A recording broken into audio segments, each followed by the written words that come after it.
Mengumumkan ketibaan yang berbahagia Datuk Soh Tian Lai, Pengerusi Jawatankuasa Pemerkasaan TVET dan Div-Div Kehormat masuk ke Dewan. Hadirin dimohon berdiri.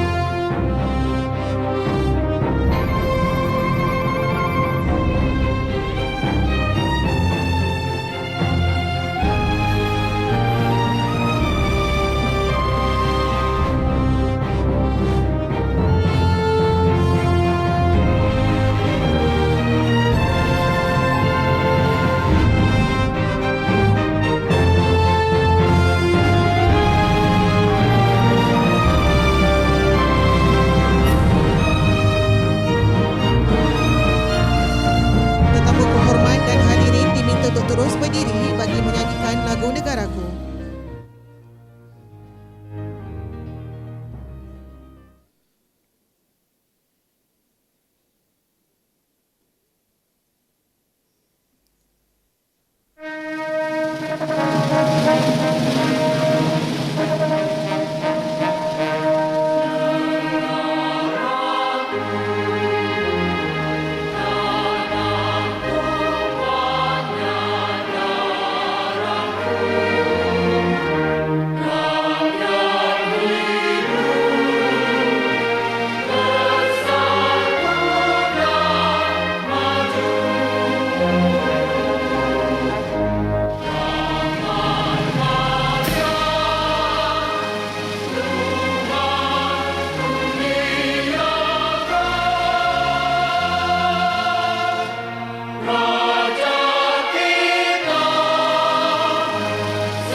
Hadirin dipersilakan duduk.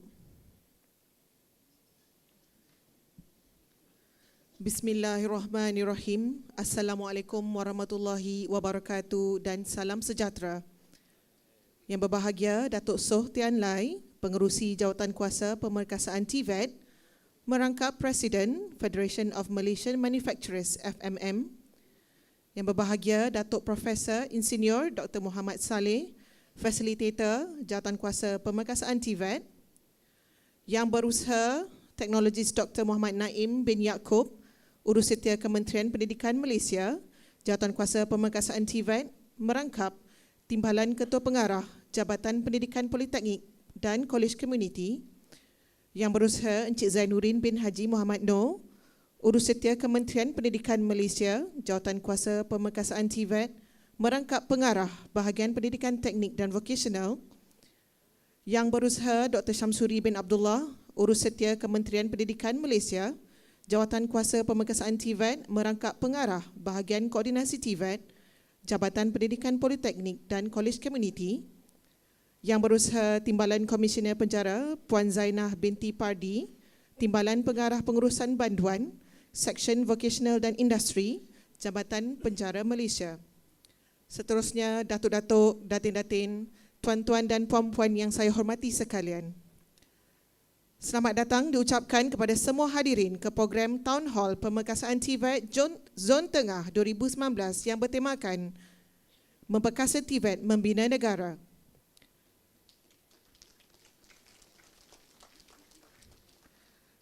Bagi memberkati majlis pada petang ini, dijemput Al-Fadhil Ustaz Yusri bin Yusof bagi memimpin bacaan doa. Dipersilakan.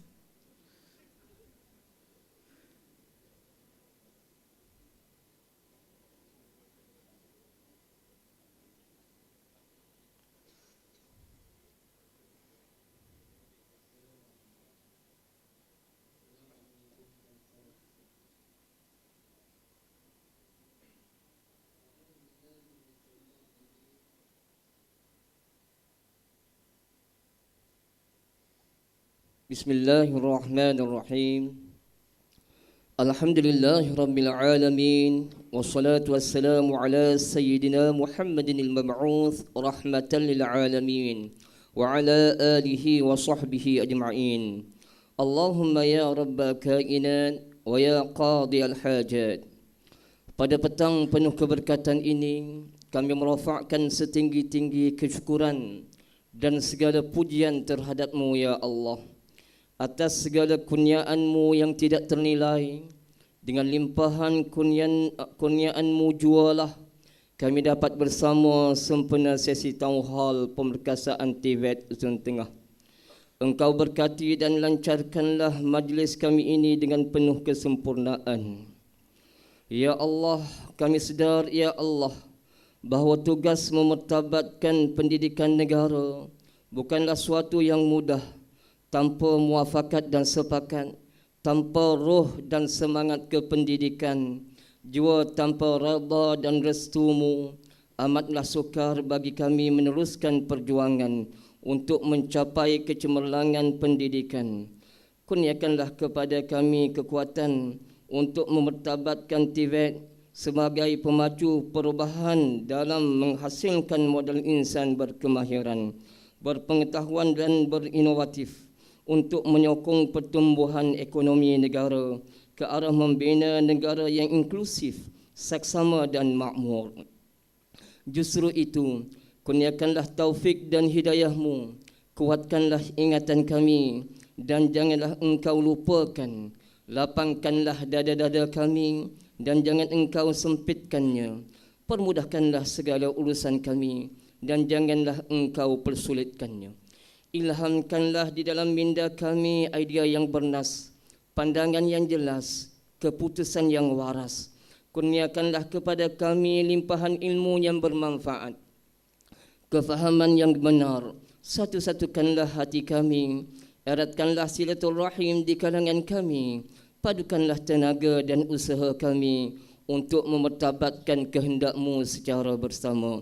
Semoga dengannya dapat kami menyempurnakan tugas kami ini bagi menghasilkan perancangan pembangunan pendidikan demi menjana kecemerlangan pendidikan negara dan warganya.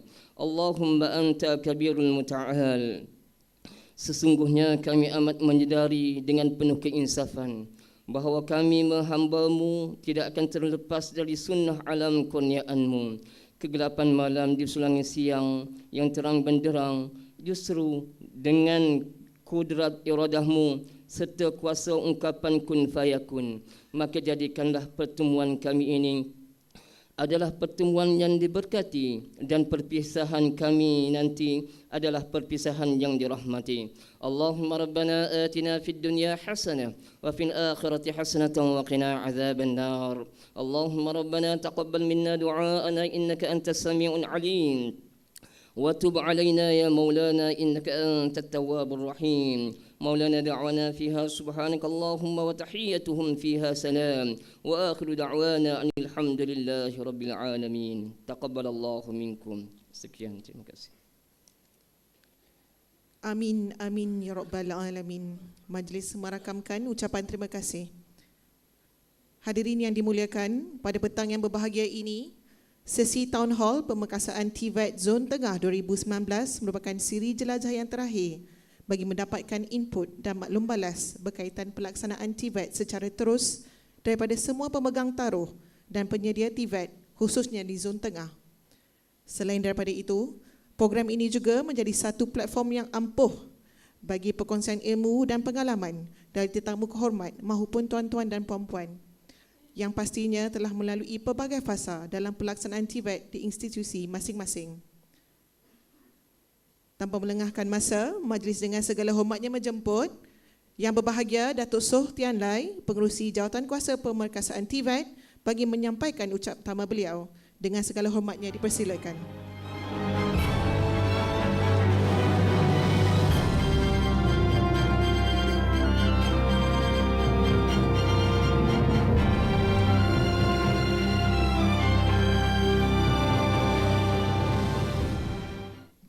Selamat petang. Pertama kali saya minta maaf kerana bukan senang cari tempat ini. Tadi pemandu, my driver said me first time I landed in prison. But my driver when landed there, pegawai dia cakap ini bukan penjara saya nak masuk. Di auditorium di lain tempat. So anyway, the first time I'm here. First of all, on behalf of JKP TVET, saya mengucapkan ribuan terima kasih kepada yang berusaha Timbalan Komisioner Penjara Puan Zainal binti Padi dengan mengizinkan kami menggunakan auditorium ini yang canggih. Terima kasih. Yang berusaha teknologis Dr. Muhammad Naim, yang berusaha Encik Zainuddin, yang bahagia Datuk Profesor IR Dr. Muhammad Saleh, yang berusaha Dr. Syamsuri dan para hadirin sekalian. Petang ini saya dan JKP TVET mengadakan town hall ini adalah mengadakan satu session untuk mendapat pandangan dan juga maklum malas daripada kamu semua bagi TVET. TVET adalah Technical and Vocational Education and Training. Ladies and gentlemen, I would like to say that this afternoon adalah session ke-6 town hall ini. Ini session yang akhir sekali. Yang pertama 3 kali adalah pertama di Sabah, di Sarawak dan di Johor, dan di Northern, Bukit Mertajam, dan di Kuantan, dan hari di sini. So, dengan 6 kali berada ini town hall, sudah ada banyak maklum balas. Latar belakang Pemerkasaan TVET adalah seperti berikut. Memorandum Jemaah Menteri daripada Menteri Hal Ehwal Ekonomi telah memberi mandat kepada penubuhan jawatan kuasa Pemerkasaan TVET untuk memperkasa sistem dan institusi TVET merentasi 6 kementerian pada 26 Oktober 2018. Dan juga dari laporan kajian TVET ke arah negara maju yang dikeluarkan oleh Ilmiah Kementerian Sumber Manusia juga mencadangkan penubuhan satu badan koordinasi peringkat kebangsaan melibatkan semua kementerian penyedia TVET. Ladies and gentlemen, this is latar belakang TVET. Apa kepentingan TVET? TVET dikenal pasti sebagai pemacu perubahan bagi Malaysia, menghasilkan modal insan kemahiran. It is very important. Modal insan berkemahiran, skill TVET graduates, berpengetahuan dan berinovatif. Nah, ini words inovasi, inovatif sekarang adalah perkataan yang terpenting sekali bagi semua TVET graduates. Also, all the university students, we must have innovation untuk menyokong pertumbuhan ekonomi negara ke arah negara yang inklusif, saksama dan makmur. Justru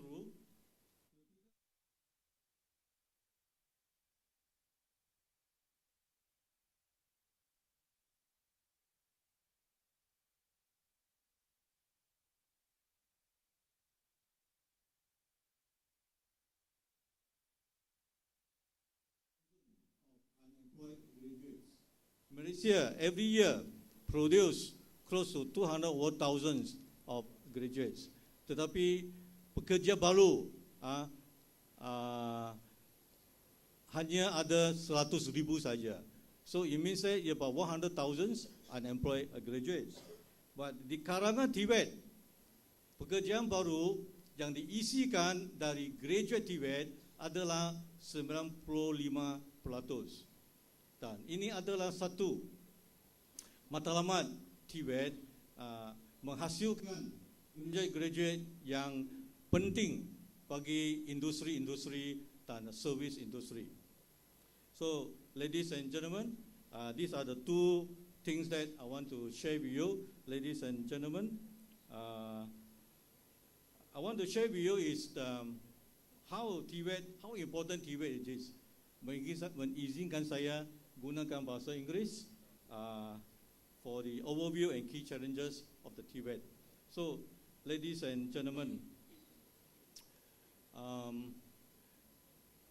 kamu semua adalah ibu bapa.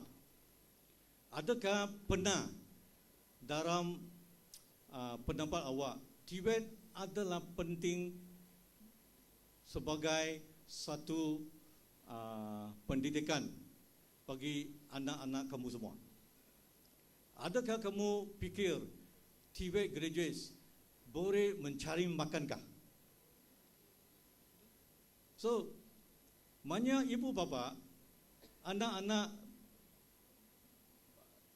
selepas SPM, dia ingat anak-anak mereka mesti mau jadi doktor, lawyer, engineer.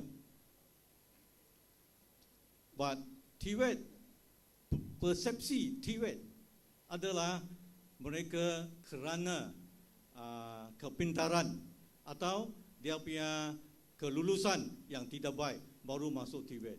Ini adalah persepsi yang di Malaysians until now, sampai sekarang. Tetapi kalau awak lihat di Japan, di Germany dan sekarang di China, TVET sekarang sudah tukar. TVET adalah satu institusi yang menghasilkan pekerja yang mahir, dan mereka bukanlah sahaja boleh melahirkan produktiviti yang tinggi. Yang penting sekali bagaimana TVET di Malaysia boleh melahirkan graduate-graduate yang pandai, yang industri menganggap ia adalah preferred choice.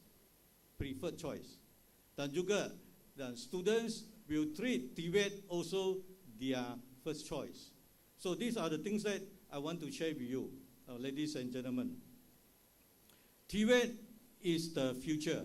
TVET is the one to groom our future generations to make Malaysia an advanced country. Now, ladies and gentlemen, now you look at overseas countries, when all these countries, when they are very advanced, they are very strong, sangat powerful in TVET. So Malaysia, with the latest developments, this is the only way forward. So our challenge is, as I say, change. So we need the people to change. How the TVET able to generate the best brain? So Malaysia currently, there are a lot of brain drain to other countries. But how about our TVET graduates? So in terms of 94% of employability, and yet the industries, those who are here this afternoon, the industries, people also say that there is a mismatch between the graduates of the TVET and industry ones. Some of them mention that the TVET graduates, when they come out, they take 6 months to 1 year to further train by the industries. So you see, this is the industries want it, or the industries want immediately the TVET graduates they are able to perform. Ladies and gentlemen, today is Industry 4.0 era. Industry 4.0 era. Everything talk about latest technology, talk about artificial intelligence. So in Malaysia, how advanced we are in the TVET setup and also the industry requirement. So these are the challenges that we are facing. So another things I want to share is 60% of the jobs created in 11 Malaysia plan is projected to require technical and vocational training. So it's RMK 11. So RMK 11 akan tamat pada tahun depan 2070. Our target is to have the new pekerjaan 1.5 million of the new jobs created, and 60% out of this 1.5 million are from TVET. It means 900,000 graduates are from TVET. So it means that for these 5 years, divided into every year, we need 180,000 of TVET graduates. My question is, do we achieve this ratio or not? Now, every year, we have about close to 200,000 of the students enroll into TVET. Do you know that public sector have about 550 institutions, TVET? Private sector have about 700, altogether 1,250 TVET institusi in Malaysia. So the question is, how good they are among all the institusi of TVET, whether their quality levels among private and public, are they at the same levels, or are they producing the best brain for the industries or not? That's why today we got a town hall is to get the feedback, the inputs, maklum malas the industry, what the industry wants from the TVET. So, ladies and gentlemen, and as I mentioned, TVET is managed by 6 ministries. My latest checking is almost 9 ministries involved in TVET. 9 kementerian ada involved. I think include the Penjara also ada TVET. Also got the skill. So these are the things that we are too fragmented. Our TVET di sini sana. So we need a single body to manage this. So the single body, as what we in the town hall we want to see, that this single body to implement the single national blueprint on the human capital development of the TVET graduates. This is called single blueprint for modal insan kemahiran. So the TVET need a single body to manage. So ladies and gentlemen, we did discuss this single body. It can be a Suruhanjaya, it can be a Majlis, it can be a Jawatan Kuasa.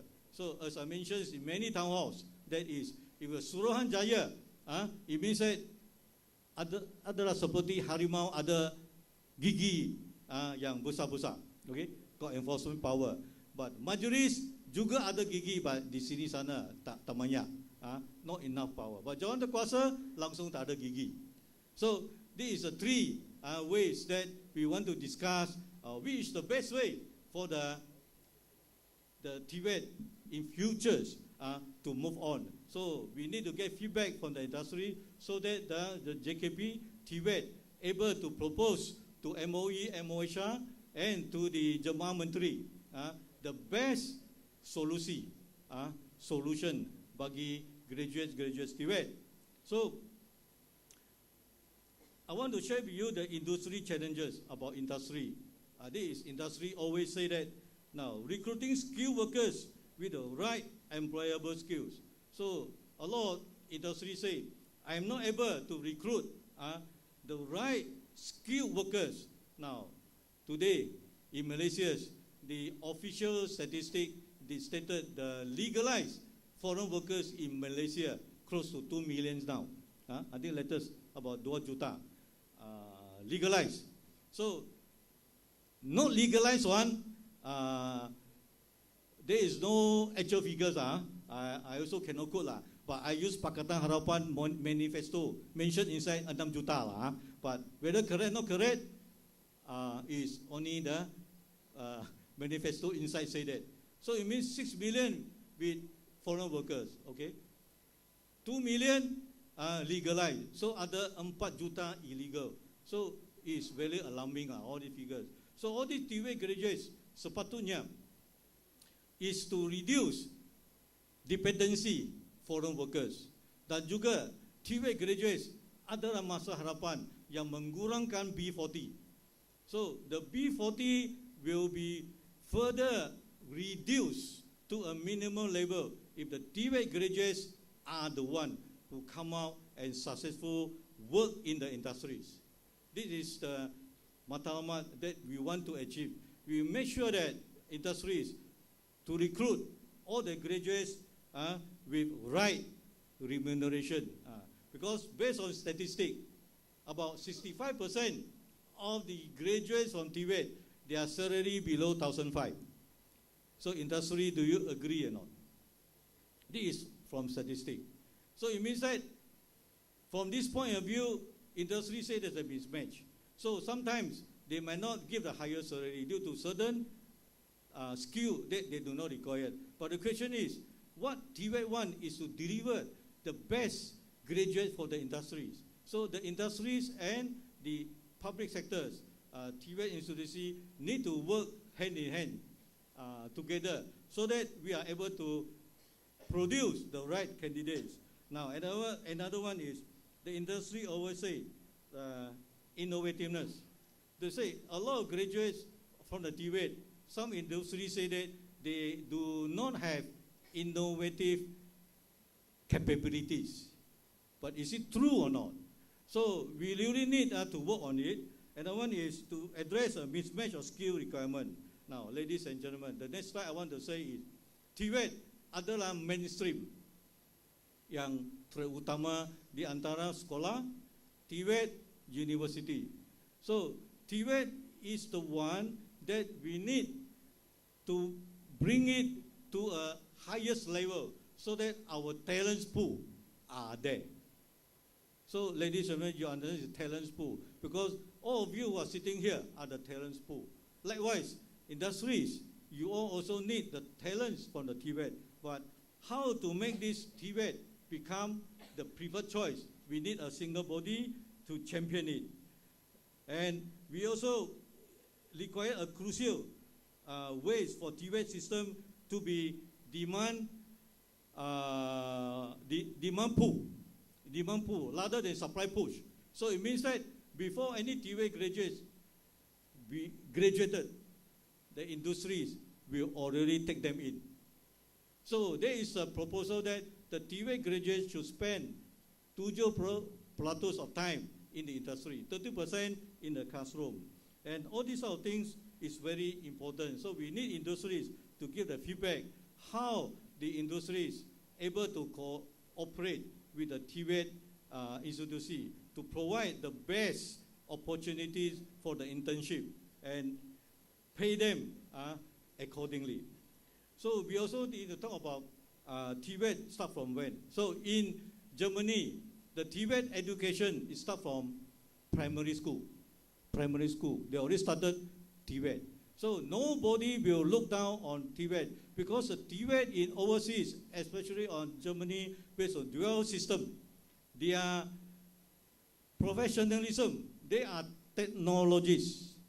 But in Malaysia, people look at TVET is not technologists. They are part of blue-collar worker. But we need to change the perception. That is, TVET, they are expert. Can I ask you a simple question? Apa bezanya driver biasa dengan driver Formula 1? Sama-sama, both they are driver, right? Mengapa Formula 1 driver, their income berjuta-juta? Kerana dia punya skill. They can make a corner with a speed of 200 km per hour. But our normal driver, you try and see 200 km, you turn, you fly already. So it's different, it's called skill. Likewise, TVET, I want to say is skill. They are the one who solve the problems engineer cannot solve. They are the one or solve the problems the engineer left behind. Which one? I think AKO, our engineer might not agree. But sometimes the engineer might cause the problems, but the technicians are the one who assemble and make the things good. So, ladies and gentlemen, I also want to touch is on the Germany's apprentice journey master model. So it means that when you graduate, you are master craftsman. So you are expertise. You are not the blue collar workers, means TVET graduates. So this is a thing that we need to change our formula of the TVET. So, and another one is TVET need a lot of funding, need a lot of support. So with these industrial-led programs, we can have this what we call dual vocational training. It means that the private sector work with the TVET, and 70% of the time they work in the private sector. And 30% they go back to the classroom. They immediately after they graduate with the skills, they can go up to skill 8, tahap 1 until tahap 8. So tahap 1 dan tahap 5 is on the skill side, advanced diploma. So maybe JPK will award this. But when we come to tahap 6, bachelor degree, master degree, and PhD. It means that technical vocational TVET also can have PhD students. PhD bukan permanent head damage. So this is the skill side. So the MQA will look into how this TVET able to move their career path and their academic until the PhD level. So these are the things that it's very important that all the workforce in terms of in Malaysia, even working in the factories, working in service industry, also can have a lifelong learning. So ladies and gentlemen, that I also want to touch on industry requirement on TVET programs and institutes. So we need to keep pace with technology. Now, ladies and gentlemen, today all talk about technology. In futures, you might not use people to drive the bus, to drive anything that will transport from one place to the other place, designed destination. It means that no driver system for transportations. All these sort of things will happen. So we need a lot of the TVET graduates who are good in data science. Data science. So I want to know that current MOE or MOHR produce how many data science technician, data science graduates who are good on data analytics, big data and all this. So these are things that there's a near future. So we also need to have lecturers or instructors from the TVET to be seconded to the private sector, to industries, so that they can learn more what is happening to the industries. And they can come back to the TVET institution, they know what is happening in the private sectors. So, and we need to have more consultations. Like today, we have the town hall with industry people. And the most important is work hand in hand with the industries. So industries also need to provide the support to the TVET graduates so that all the young graduates can be groomed. Another one is, I want to touch is on penjenamaan. Just what I mentioned is the branding, is the image. So we want to change the image of the TVET so that all the TVET graduates, they are the technologists. They feel proud to be the TVET graduates. So this is an area that we need to focus, and we need to intensify our marketing. Now, industry sectors also can play a part. And ladies and gentlemen, one of the areas is the curriculum of the TVET must be matching with the industry so that the graduates come out immediately, they know what is happening in the private sector. Another one is locate the TVET institution or institutions closer to industrial locations. It means that it's a cluster. For example, let's say in Tanjung Malim, the auto city. So our TVET should focus a lot is how to train the expertise on automotive, the technicians and all the systems of the cars at this Tanjung Malim site for automotive. So let's say it's in rapid petrochemicals. So we need to have a TVET who specialize on chemical and all this. These are the things that means that bring closer, nearer of the TVET to the industries. So we also need to have TVET Center of Excellence. Means that all the TVET must work together with industries. The industry can provide the facilities because some of them are very big, multinationals. So that the private sector and public sector especially, no need to come out so much money. They can join together with private sectors to train the graduates by using the latest technology of the multinationals. So way forward is we need a single body to champion for the management of the TVET institution. Consists of more than 1,200 in whole Malaysia, and also to implement a single national TVET blueprint, which MOHR is working on it, and also MOE work together and come out a single blueprint.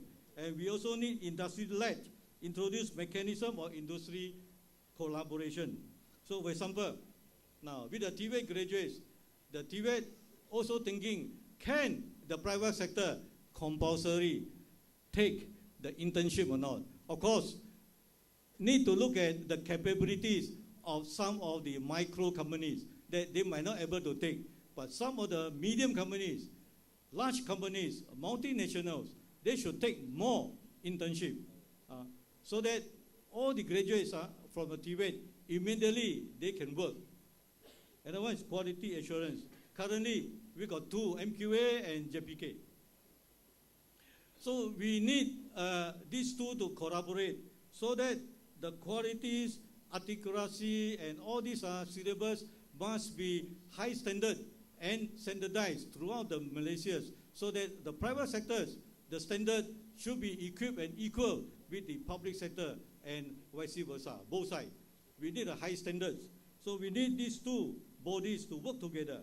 And branding, as I mentioned, we need a strong branding. Please, ladies and gentlemen, don't treat TVET as a low end. Believe me and believe you that TVET is really the future of the people in Malaysia. They are the one who built our nations to be advanced nations. So, ladies and gentlemen, and the last I want to talk is funding. Now, there are a lot of operating budget. We also need a lot of development budgets. So this effective and efficient funding mechanism for TVET institutions and students. So some of the students, they are from poor families. Of course, they need a lot of fundings. So ladies and gentlemen, so at the end of the days, how industry look at the TVET, how you all look at the TVET. So for us, our job is to make TVET the best choice, better choice for the parents, for the students. So ladies and gentlemen, I want to end with some of the isu dan cabaran in bahasa Malaysia.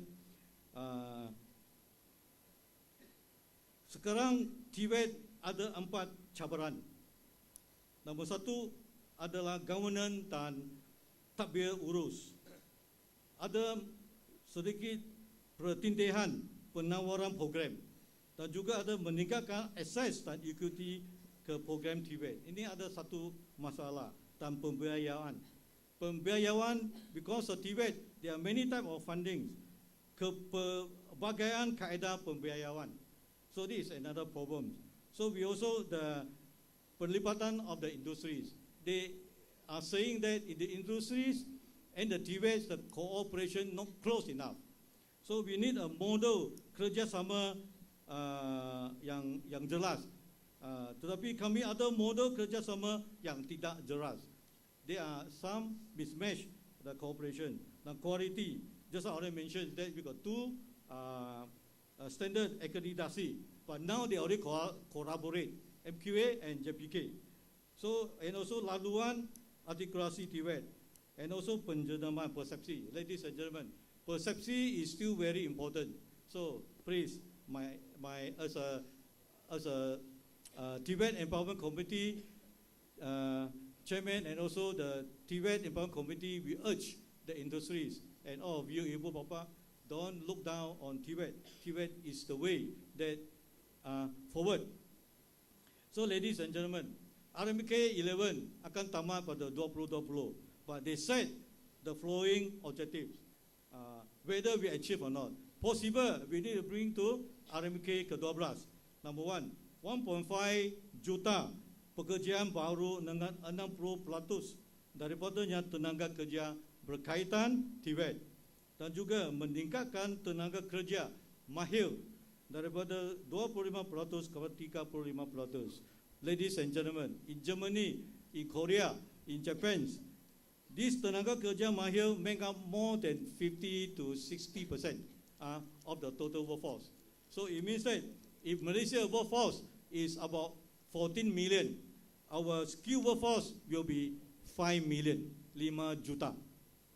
So this is the area that the TVET must work very hard, and every one of us need to achieve this target. And also meningkatkan lebih ramai profesional dalam bidang TVET. So treat TVET graduates as technologists. They will view us a professional, and mengurangkan kebergantungan. This is important terhadap pekerja asing. So we have so many foreign workers, but the problems not just solved under the ministry. Ladies and gentlemen, what is our cadangan penyelesaian? So we think that semua penyedia TVET diselaraskan di bawah satu badan. Cadangan atau Suruhanjaya TVET. This depend on the industries and all the relevant people look at it, whether you want Suruhanjaya, Majlis or Jawatan Kuasa. But in order to be effective, Suruhanjaya could be the one yang menyelia program latihan, mengoptimumkan kemudahan latihan, memaksimumkan usaha untuk memberi latihan kepada semua golongan, dan rasionalisasi kepada perbelanjaan awam. So the funds is very important. Meningkatkan kecekapan pengurusan kerajaan. Ladies and gentlemen, so mentransformasi TVET untuk memenuhi permintaan industri. So the industry always say, you want the best of your workforce. So the TVET would like to work with the industries. Please tell us what you want from the TVET. What you want from the TVET to deliver to you. Likewise, the TVET also would like the feedback from the industry, that your feedback, what is the best curriculum you want the TVET able to produce the best pekerja for you. So ladies and gentlemen, now this fungsi of Suruhanjaya TVET is this is only a cadangan. Is on the governance, on the kewangan, on the quality. This is called streamlining of the kuasa. I mean, is pengambil alihan is streamlining of the authorities, streamlining. And this fungsi also ada kerjasama dan koordinasi, dan juga perkongsian authority. Means we work together for the sake of, you can see that penlibatan dan jaringan industri secara terus. Dan we have 9 ministries, including the state governments. So ladies and gentlemen, these are things that I want to share with you, although a bit lengthy, and this is the last session that I chair on this town hall. Sorry, I take a bit longer time to share with you. Ladies and gentlemen, I hope the industry can provide all the feedbacks, and I hope Dr. Naim able to moderate and come out best outputs from all of you. Once again, Ribuan terima kasih. Thank you very much for listening. Terima kasih diucapkan kepada yang berbahagia Datuk di atas ucap tama sebentar tadi. Tuan-tuan dan puan-puan, kita akan menyaksikan tayangan video berkenaan kisah kejayaan atau success stories pelajar TVET di institusi TVET kita. Persilakan.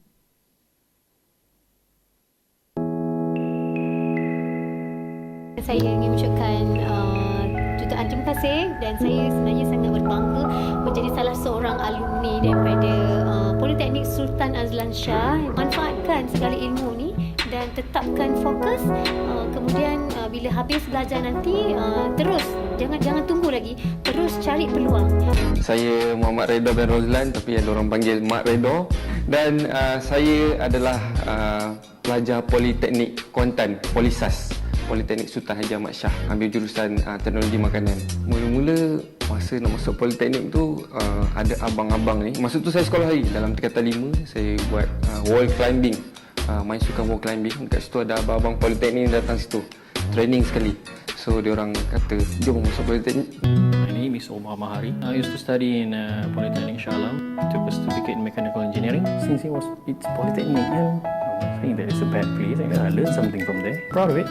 Every Polytechnic student must do practical training, so I choose to did that in MAS Maintenance Sangan. So 5 months. From then on, I met a lot of people in aviation, and some of them have been suggest me to join aviation. But back then, I thought I was interested to join to work in the hangar as a maintenance crew, something like that. Saya adalah graduan Kolej Komuniti Sanda tahun 2016-2017 graduan Segi Pengoperasian Perniagaan, dan ini adalah kerja saya. Jom masuk. Dekat Kolej Komuniti banyak kursus-kursus yang dianjurkan yang mereka hantar saya. Contoh macam saya pergi kursus usahawan, under MDEC, kursus tentang macam mana kita nak buat rancangan perniagaan. Fund family saya pada asalnya untuk saya belajar lebih tinggi, tapi pada peringkat awal ni saya masuk dulu Kolej Komuniti. Tapi setelah saya belajar di Kolej Komuniti, saya dapat banyak impak yang besar untuk saya belajar lebih tinggi, dan kini saya melanjutkan pelajaran saya di Politeknik Port Dickson, mengambil jurusan Diploma Electrical Engineering. Nama saya Nurul Nadia binti Pozi. Saya dilahirkan di Johor Bahru. Pada tahun 2015, saya mendaftarkan diri di Kolej Komuniti Sungai Petani dan mengambil Diploma Terapi Kecantikan. Sekarang, saya bertugas di Kolej Komuniti Muar sebagai pensyarah sambilan harian di dalam bidang sijil terapi kecantikan dan spa. Pada kawan-kawan saya di luar sana, rebutlah peluang yang disediakan oleh Kolej Komuniti untuk mengubah masa depan kita dan keluarga. Kerana itulah yang berlaku kepada saya. Tak pernah termimpi saya untuk mencapai sampai tahap ini dalam usia yang muda seperti saya. Namun dengan minat dan bimbingan daripada Kolej Komuniti, inilah saya sekarang.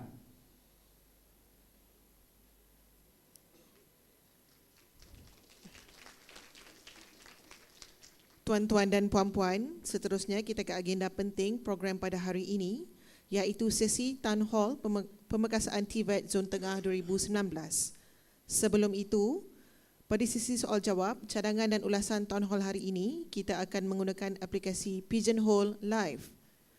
Pigeonhole Live merupakan satu aplikasi yang mudah dan interaktif di mana hadirin boleh menghantar soalan, cadangan dan ulasan kepada moderator. Hadirin juga boleh mengundi soalan, cadangan dan ulasan yang telah diutarakan dalam aplikasi tersebut. Sekiranya hadirin membawa telefon pintar, tablet ataupun komputer riba bersama, hadirin bolehlah melayari internet dengan menaip www.pigeonhole.at ke ruangan carian. Seterusnya, sila masukkan passcode iaitu TVET. Diulangi sekali lagi, TVET, TVET. Sekiranya hadirin mempunyai sebarang maklum balas berkenaan pembentangan sepanjang sesi Town Hall ini, hadirin dialu-alukan untuk menghantar soalan melalui aplikasi Pigeonhole ini. Untuk makluman hadirin juga, soalan-soalan yang mendapat undian tertinggi mempunyai peluang yang cerah untuk dijawab oleh para panel. Sekiranya terdapat sebarang kesukaran untuk mengimbas QR code di skrin hadapan, pihak sekretariat akan mengedarkan QR code kepada tuan-tuan dan puan-puan sebentar lagi. Tuan-tuan dan puan-puan juga dialu-alukan untuk mengutarakan soalan, cadangan dan ulasan kepada moderator menggunakan mikrofon yang disediakan di laluan tengah dewan. Sila perkenalkan nama dan institusi tuan-tuan dan puan-puan. Dengan ini, majlis dengan sukacitanya menjemput Yang Berusaha Teknologis Dr. Muhammad Naim bin Yaakob, Urusetia Kementerian Pendidikan Malaysia, Jawatan Kuasa Pemerkasaan TVET bagi meneruskan sesi ini. Dengan segala hormatnya dipersilakan. Terima kasih saudari pengacara majlis. Assalamualaikum warahmatullahi wabarakatuh dan Selamat sejahtera kepada sidang hadirin sekalian. Yang berbahagia Datuk Soh, Cik Zainuddin selaku barisan panel, Puan Zainah selaku Deputy Commissioner, Ibu Pejabat Penjara Kajang, dan selaku Tuan Rumah, terima kasih. Juga kepada Dr. Syamsuri, Pengarah Bahagian Koordinasi TVET, Jabatan Pendidikan Politeknik dan Kolej Komuniti. Juga kepada sidang hadirin sekalian, saya tengok itu ramai daripada industri, daripada jabatan awam ataupun kerajaan. Kita juga ada orang daripada universiti, Profesor Razali ada situ, M.Tun, dia ada kat situ. And then ada Mr. Jaswan Singh. Mana tadi? Ada lagi kat situ? Dia, okey. From dulu orang kuat Maida lah. Sekarang dia surajuan industri. Which is good. Orang daripada institusi lah, pengarah-pengarah politeknik, pengarah kolej komuniti, daripada Kementerian Sumber Manusia, MARA dan semua ada di sini. Panjang sangat nak sebut. Terima kasih di atas kehadiran. Thank you for your attendance today. We really appreciate this being the sixth and the last town hall session. So this is a good time for all of us to voice out our concern, our opinion, comments, feedback on what has been presented by Datuk Soh tadi. The background of the issues of TVET, the way forward, the 5 issues of governance, funding for TVET providers and funding for students who wants to join TVET, industry participation, quality and branding. But before I go further, a note on penjara di Kajang ni. I talked to Puan Zainah. So she said there are about 7,000 inmates here. Is that the number? Yeah, men and women. 7,000 enrollment in penjara Kajang alone. So you compare, if you're like from Polytechnic, you also have your enrollment 7,000. But your goal in the Polytechnic is to increase your enrollment. But Puan Zainah's goal is to reduce the enrollment of the inmates. Betul Puan Zainah? I mean, if you have more enrollment, more inmates, that's bad news. It's like happening in America. The prisons there are overcrowded with incarcerated people. People who have been found to go against the law. Too many, and the prisons in America are overcrowded. So sometimes we need to rethink the way we penalize the law transgressors. Putting them in jail costs, I asked Puan Zainah again, 42 ringgit Malaysia a day. Itu unit cost for maintaining the inmates, 42 ringgit per day. Is your and my money, our taxpayer. We are taxpayers. By the way, 12 midnight tonight, for the individual income, tonight is the last day to submit your e-filing, don't forget. It's 42 ringgit. And so this is something interesting for us to think. But today, in the prison also, there is TVET education to equip the inmates with something that they have a means to earn a living once they get out. So that's the way to do it. And Puan Zainah, because she attended the 5th town hall in Penang, she voiced out about the prison not being categorized as TVET anymore. And because of that, some people heard, and she's been given 300 over 1,000 to do the TVET thing. So that's good. So when you say something, and people take note of that, so you get something back. So this is one benefit of coming to this kind of town hall, You can voice your views. Maybe you can get some things out of it, but also to network with each other and to work together so our country can provide TVET in the best way we can. At the moment, we are providing the TVET to the youth, but there is some issues about coordination among the TVET providers within the government sector, let alone with the private, especially with the industry, who are receiving our graduates. So we know about mismatch between demand and supply in terms of quantity, in terms of quality. And then we have so many legal and illegal foreigners working in our factories. Do we want to see that? And we hear about so many unemployed graduates coming out of universities, but very few unemployed from TVET institutions. So this is what our image we want to tell people. You want to get a scroll, go to the get degree from university. You want to get a job, go to the TVET institutions. Hopefully, marah orang universiti dengar. But that's a fact. So Bank Negara Malaysia, ni intro sikit Dr. Bank Negara Malaysia, in this report for the last 10 years, mentioned that on average, every year, 174,000 degree and diploma graduates have been churned out of all the education institutions, including TVET. So, 174,000. Net jobs created per year is only 98,000. So, out of 174,000 average, only 98,000 get a job. What happened to the rest? Jual goreng pisang agaknya, or nasi lemak. But that's okay, as long as they don't land up, they don't land in the Kajang prison.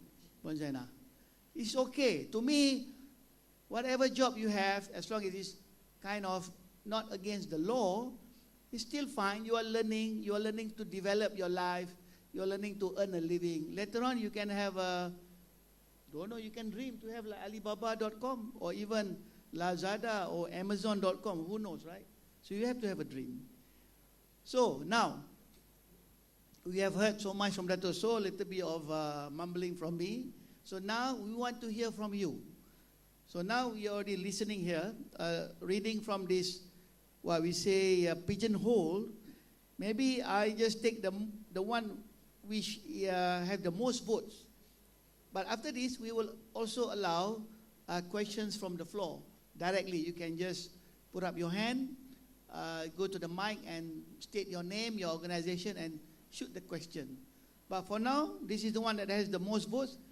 Apakah usaha yang dilakukan untuk meningkatkan gaji bagi lepasan TVET?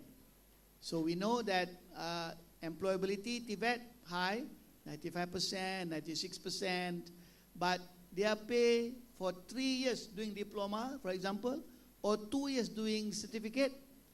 Maybe certificate probably 1,200, 1,500, just above the national minimum wage.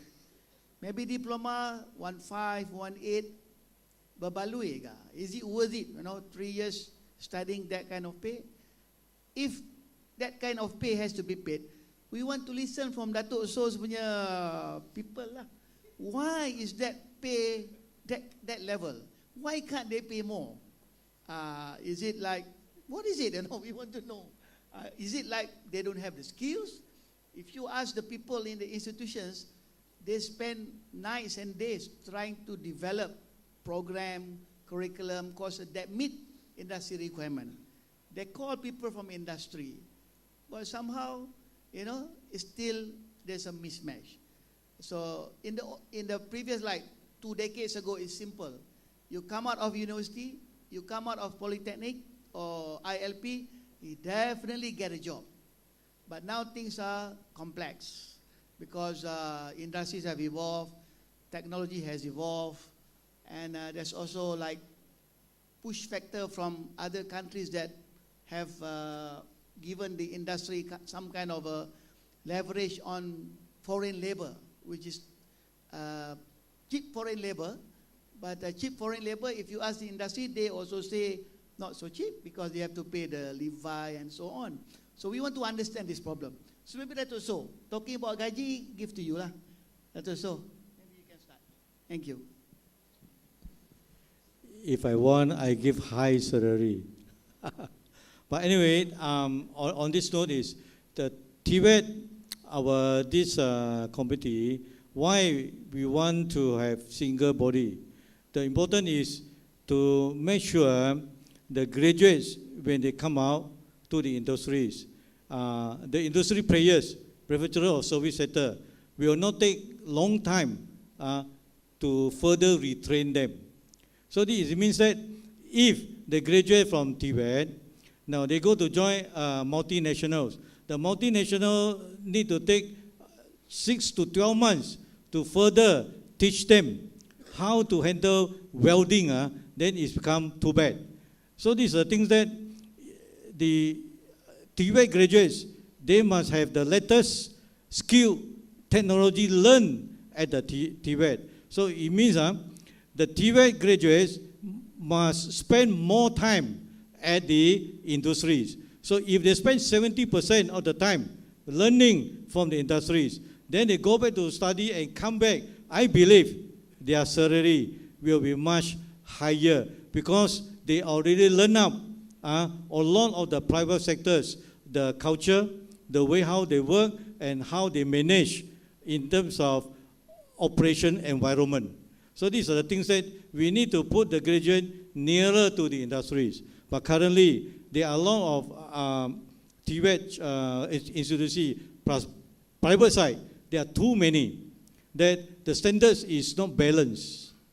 It's not balanced. Sometimes the industry side, they based on the actual, the skill that they are able to acquire. Secondly, is the TVET graduates, important is to have the discipline to learn and must learn fast. So I view that the TVET graduates, the skill of their salary will be at the moving upwards because if you train them well on the latest technology, they are productive people. Means that in terms of works, not in terms of making population, but in terms of working, they are skilled, highly skilled, they are productive. Now, private sectors always emphasize on productivity, high yield. There is a reason the TVET Empowerment Committee want to form a single body, work with industries, come out the latest curriculum, can match with industries, and we will benchmark the salary of the TVET graduates with other TVET graduates within the ASEAN and also within the world, so that they can bring up the salary rather than like now that they are quite stagnant around 1,500 data of salaries. This is what I want to share with you. So it means that the private sector, number one, emphasize on productivity, and they have the latest technology, salary will move in line. I believe it's a matter of time. We will upskill the workforce to have a higher salary with a high income nation. Thank you. So that also you're saying that higher skills will earn higher wages, higher salaries, higher income. Okay, so the message to the TVET providers is to equip our graduates with skills that is required by industry. And one of the things that I know for a fact that polytechnics are doing, as I mentioned, that is 70% of the time, if possible, spent in industry. So we do this program called work-based learning. So at least one whole year, but there is intermittent, They go to industry, they come back to the class, and they go back. So all in all, it's like no more like 6 months. It's 12 months, almost 1 year. So the next question,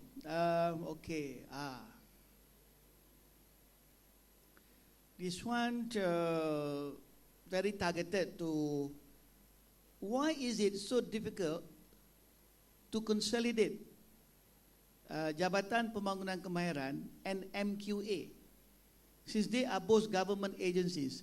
We have heard many times that effort along the same purpose has been done, but we hardly see any progress. So over to you, Cik Zainuddin. Any info on that? Trying to integrate JPK and MQA in terms of their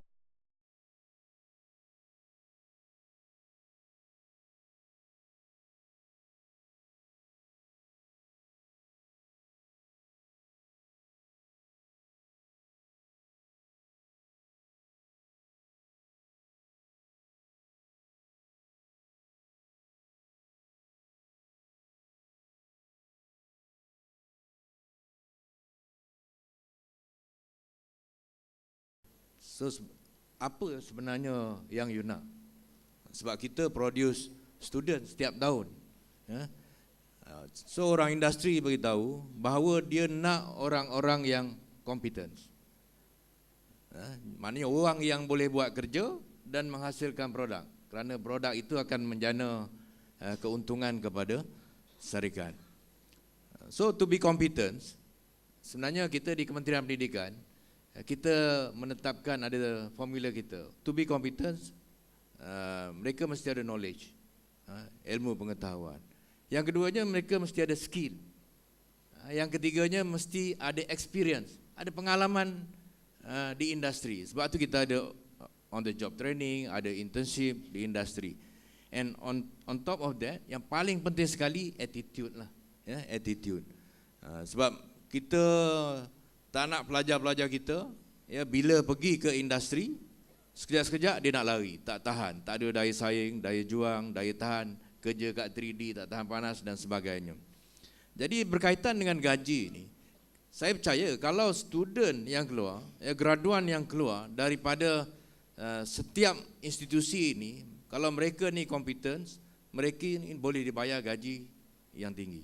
Dan kalau ikut pengalaman saya, ada beberapa pelajar yang saya temui, gaji permulaan, contoh dalam bidang welding, bekerja di Sapura Kencana, ya, dalam bidang welding, mula dia kerja dibayar 1,800 permulaan after diploma, ya. But after 3 years, saya tanya dia, gaji dia dah 4,800. Makna 3 years punya experience, pengalaman yang dia dapat dan skill yang dia dapat dalam industri itu membolehkan dia dapat pendapatan yang lebih. Dan professional certificate itu pun sangat penting.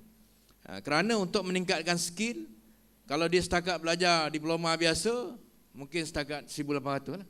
Tapi kalau dia ada TWI ke, AWS ke, C-Suite ke dan sebagainya, ini akan meningkatkan pendapatan dia, ya, kerana itu. Dan berkaitan dengan standard, ya, standard TVET ini, yang disebut kenapa tidak ada penyelarasan di antara JPK, MQA. Sebenarnya untuk akreditasi tunggal ni pun sudah dibincangkan oleh jawatan kuasa teknikal, dan kita sudah ada, ya, pathway, ya, bagi pelajar-pelajar TVET ini untuk melanjutkan, ya, untuk artikulasi ke pusat pengajian tinggi untuk buat degree dan sebagainya. Jadi akreditasi tunggal ini yang membolehkan kualiti untuk TVET ini terjamin. Jadi sebab itu bila ada akreditasi tunggal ini, saya percaya birokrasi yang ada di antara MQA dan JPK ini dapat dikurangkan, ya, boleh disamakan. Kalau tidak, kita kena buat dua-dua. Macam yang saya alami sendirilah, kita kena buat dua-dua. Kita buat MQA dan kita buat JPK, ya, menjadikan pesarah-pesarah kita mungkin agak terbeban. Tapi dengan adanya akreditasi tunggal, ya, MQA boleh terima standard JPK, JPK boleh terima standard MQA. Dan saya percaya kualiti yang kita nak ialah dari segi kemenjadian pelajar, ya, kompetensi pelajar yang keluar. Sebab pelajar yang nak keluar daripada sistem itu, dia mesti boleh bekerja. Jadi setakat itu dulu, ya. Terima kasih. Dan satu lagi ingin saya tambah ialah whatever skills that the TVET providers are giving after 2 or 3 years is only for entry level. Mustahil 2 atau 3 tahun pendidikan dan latihan mampu bertahan sehingga 30 tahun akan datang. Jadi menjadi juga tugas pihak industri untuk melaksanakan reskilling, upskilling melalui skim HRDF mereka, melalui apa-apa continuous learning. So basically banyak negara maju dia categorize the TVET providers di peringkat awam dan swasta ini sebagai, they call it initial training. Bila dah masuk industri and you start to work, is called continuous training. So the initial training and the continuous training. It's impossible the skills that you have after 2-3 years can maintain you at that level. Kan? You have like, kalau welding tu dia banyak level kan, so you got to progress lah from one another. And also menjadi sebenarnya tanggungjawab kepada pekerja itu, graduan itu, untuk meningkatkan diri mereka daripada semasa ke semasa.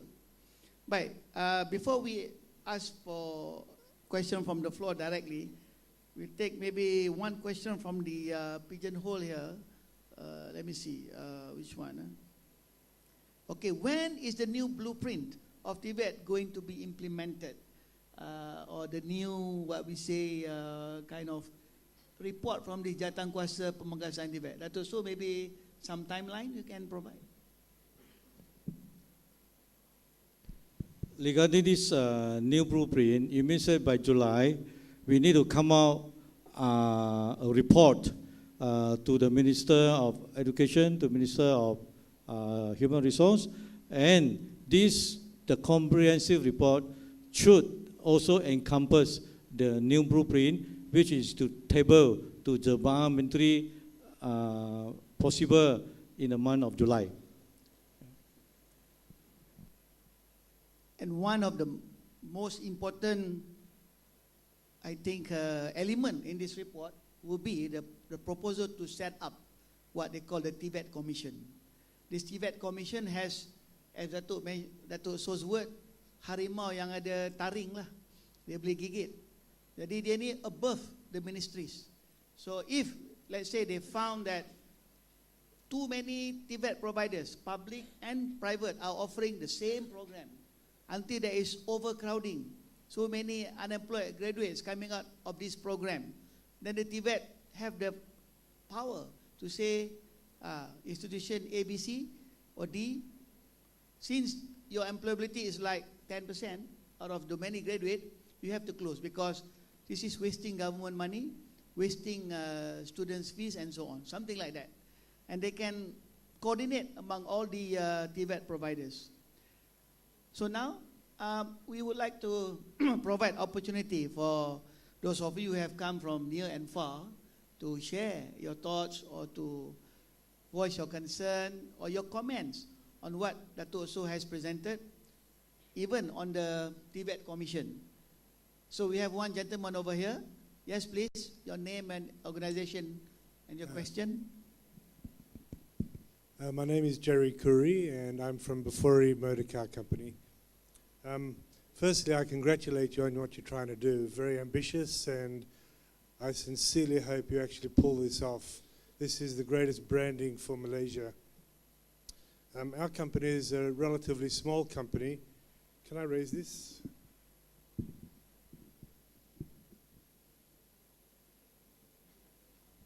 Our company is a relatively small company, and we struggle with finding manpower. One of the things about our company is all about hand craftsmanship. We make cars from nothing by hand alone. No machines, no equipment, just by hand. That's craftsmanship at its best. And we're selling cars to the most expensive, most developed countries in the world. And these cars are made in Malaysia by Malaysians. But we yet struggle to find more people who are prepared to come and work in this industry. The biggest issue we have is education, and people will come to the workforce, they've come out of a college, they've been studying in a vocational school or a university, and when they start to get their hands dirty, they realize, actually, I hate this job. I want to be a finance manager, or I want to be a HR manager, or something other than what they're really there to do. One of the things I'd like to see, and we've been trying to promote this idea for a very long time, obviously to the wrong people, is a full apprenticeship program, very similar to what Dr. So was mentioning earlier, where the tradesmen to-be work in the workforce on a full-time basis, a little bit different to what you're suggesting maybe, but they work in the workforce on a full-time basis, and they only attend a training classroom 1 day a week. And the reason I suggest that, or I encourage that, is the automotive industry changes at a very rapid rate. Every day, today, we're moving faster and faster than we were 10 years ago. And the only way you can keep up with the industry is to be in touch with the industry in its real life situation. In a classroom, you've got limited resources, you've got limited everything. But in the real world, you've got everything's happening right in front of you. So I would like to see, and I'd like to encourage vocational schools or apprenticeship programs that allow the students to work on a full-time basis, go to classrooms for 1 day a week. To support this, it's also important for commitment, disciplines.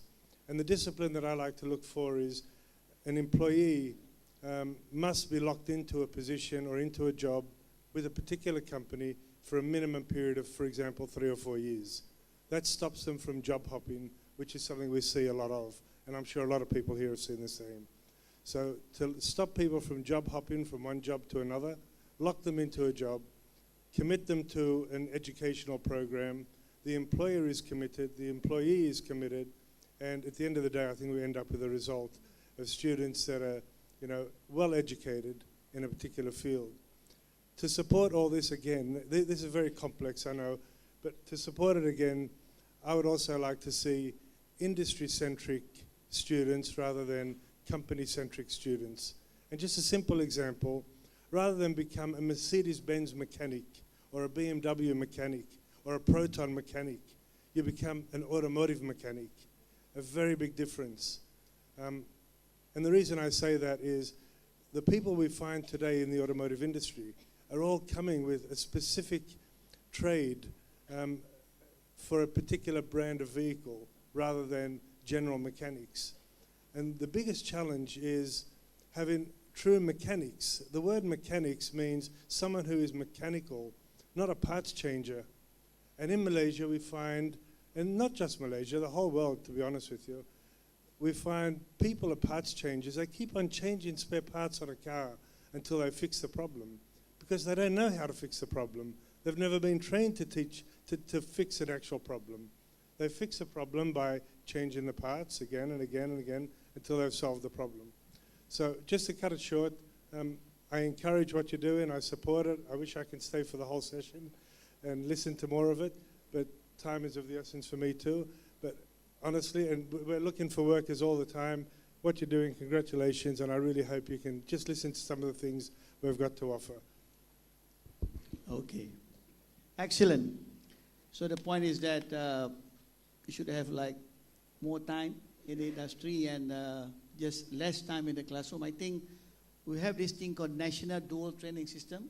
I believe KV is participating in that. So maybe you can share, Tadurin.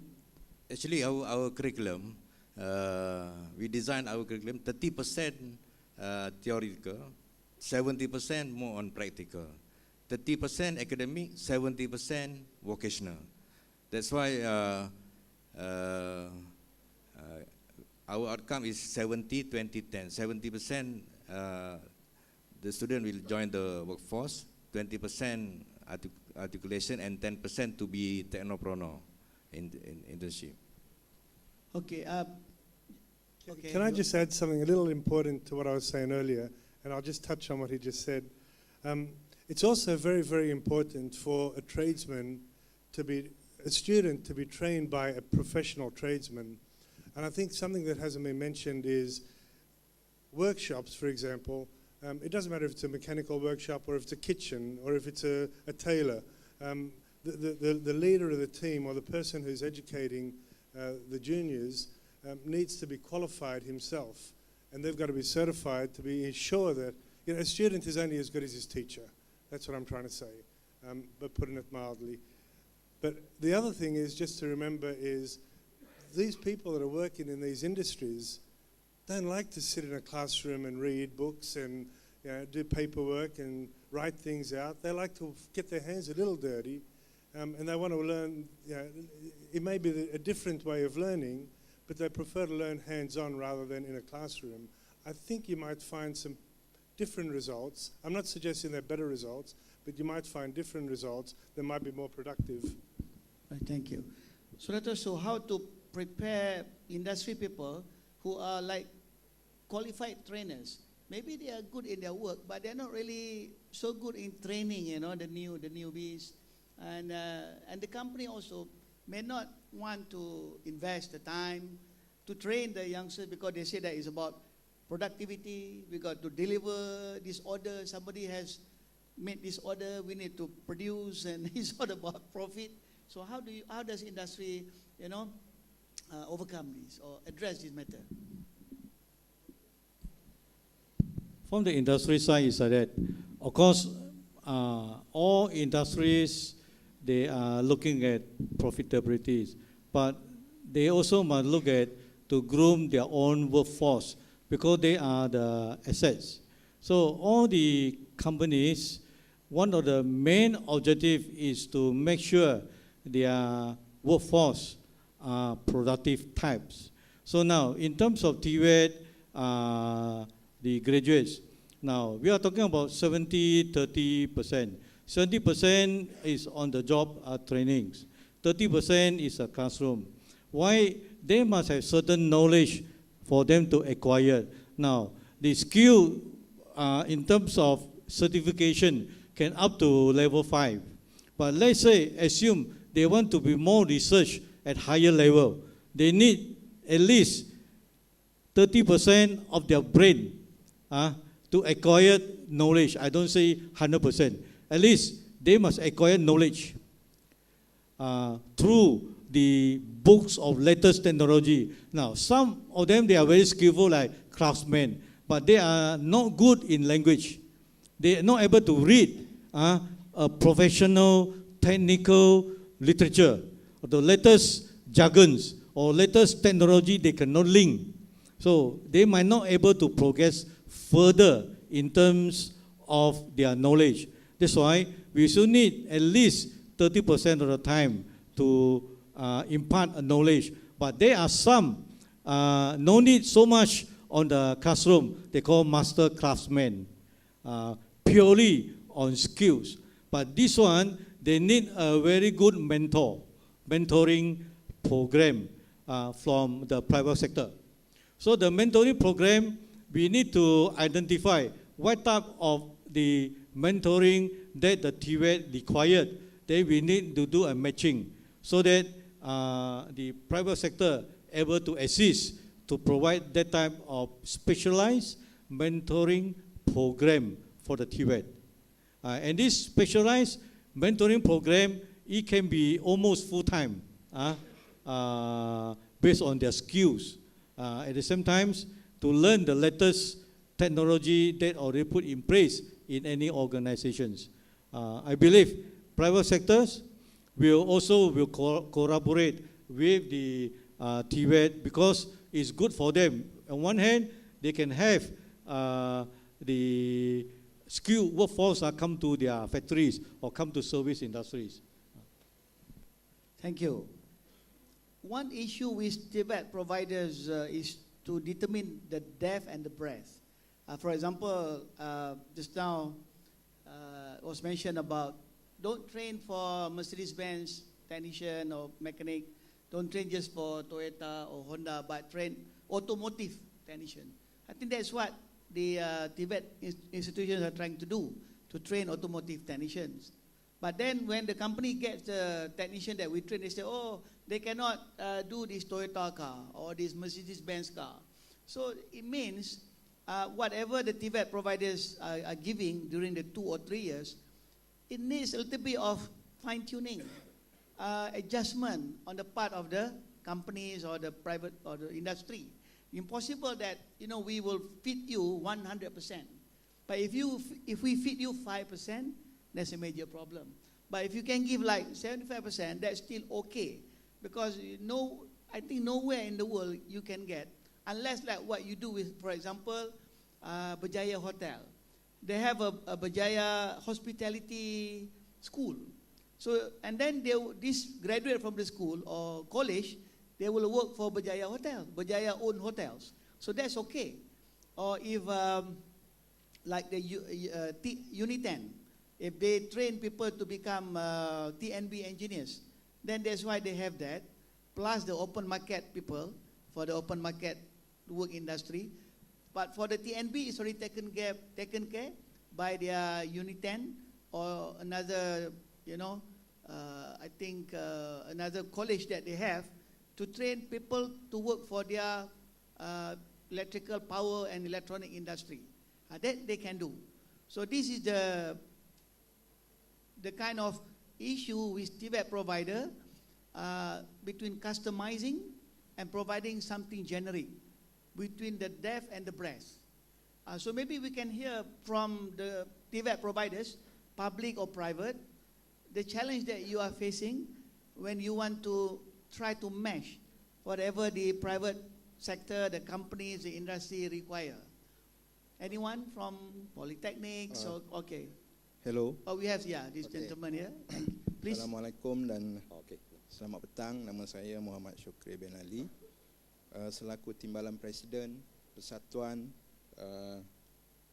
Pegawai PPL, Pegawai External Assessor for JPK. Saya kata kalau kita nak membicarakan soal latihan, sampai kiamat pun tak habis. Because why? Because kita ni lahir di Malaysia, kita adalah negara pengguna.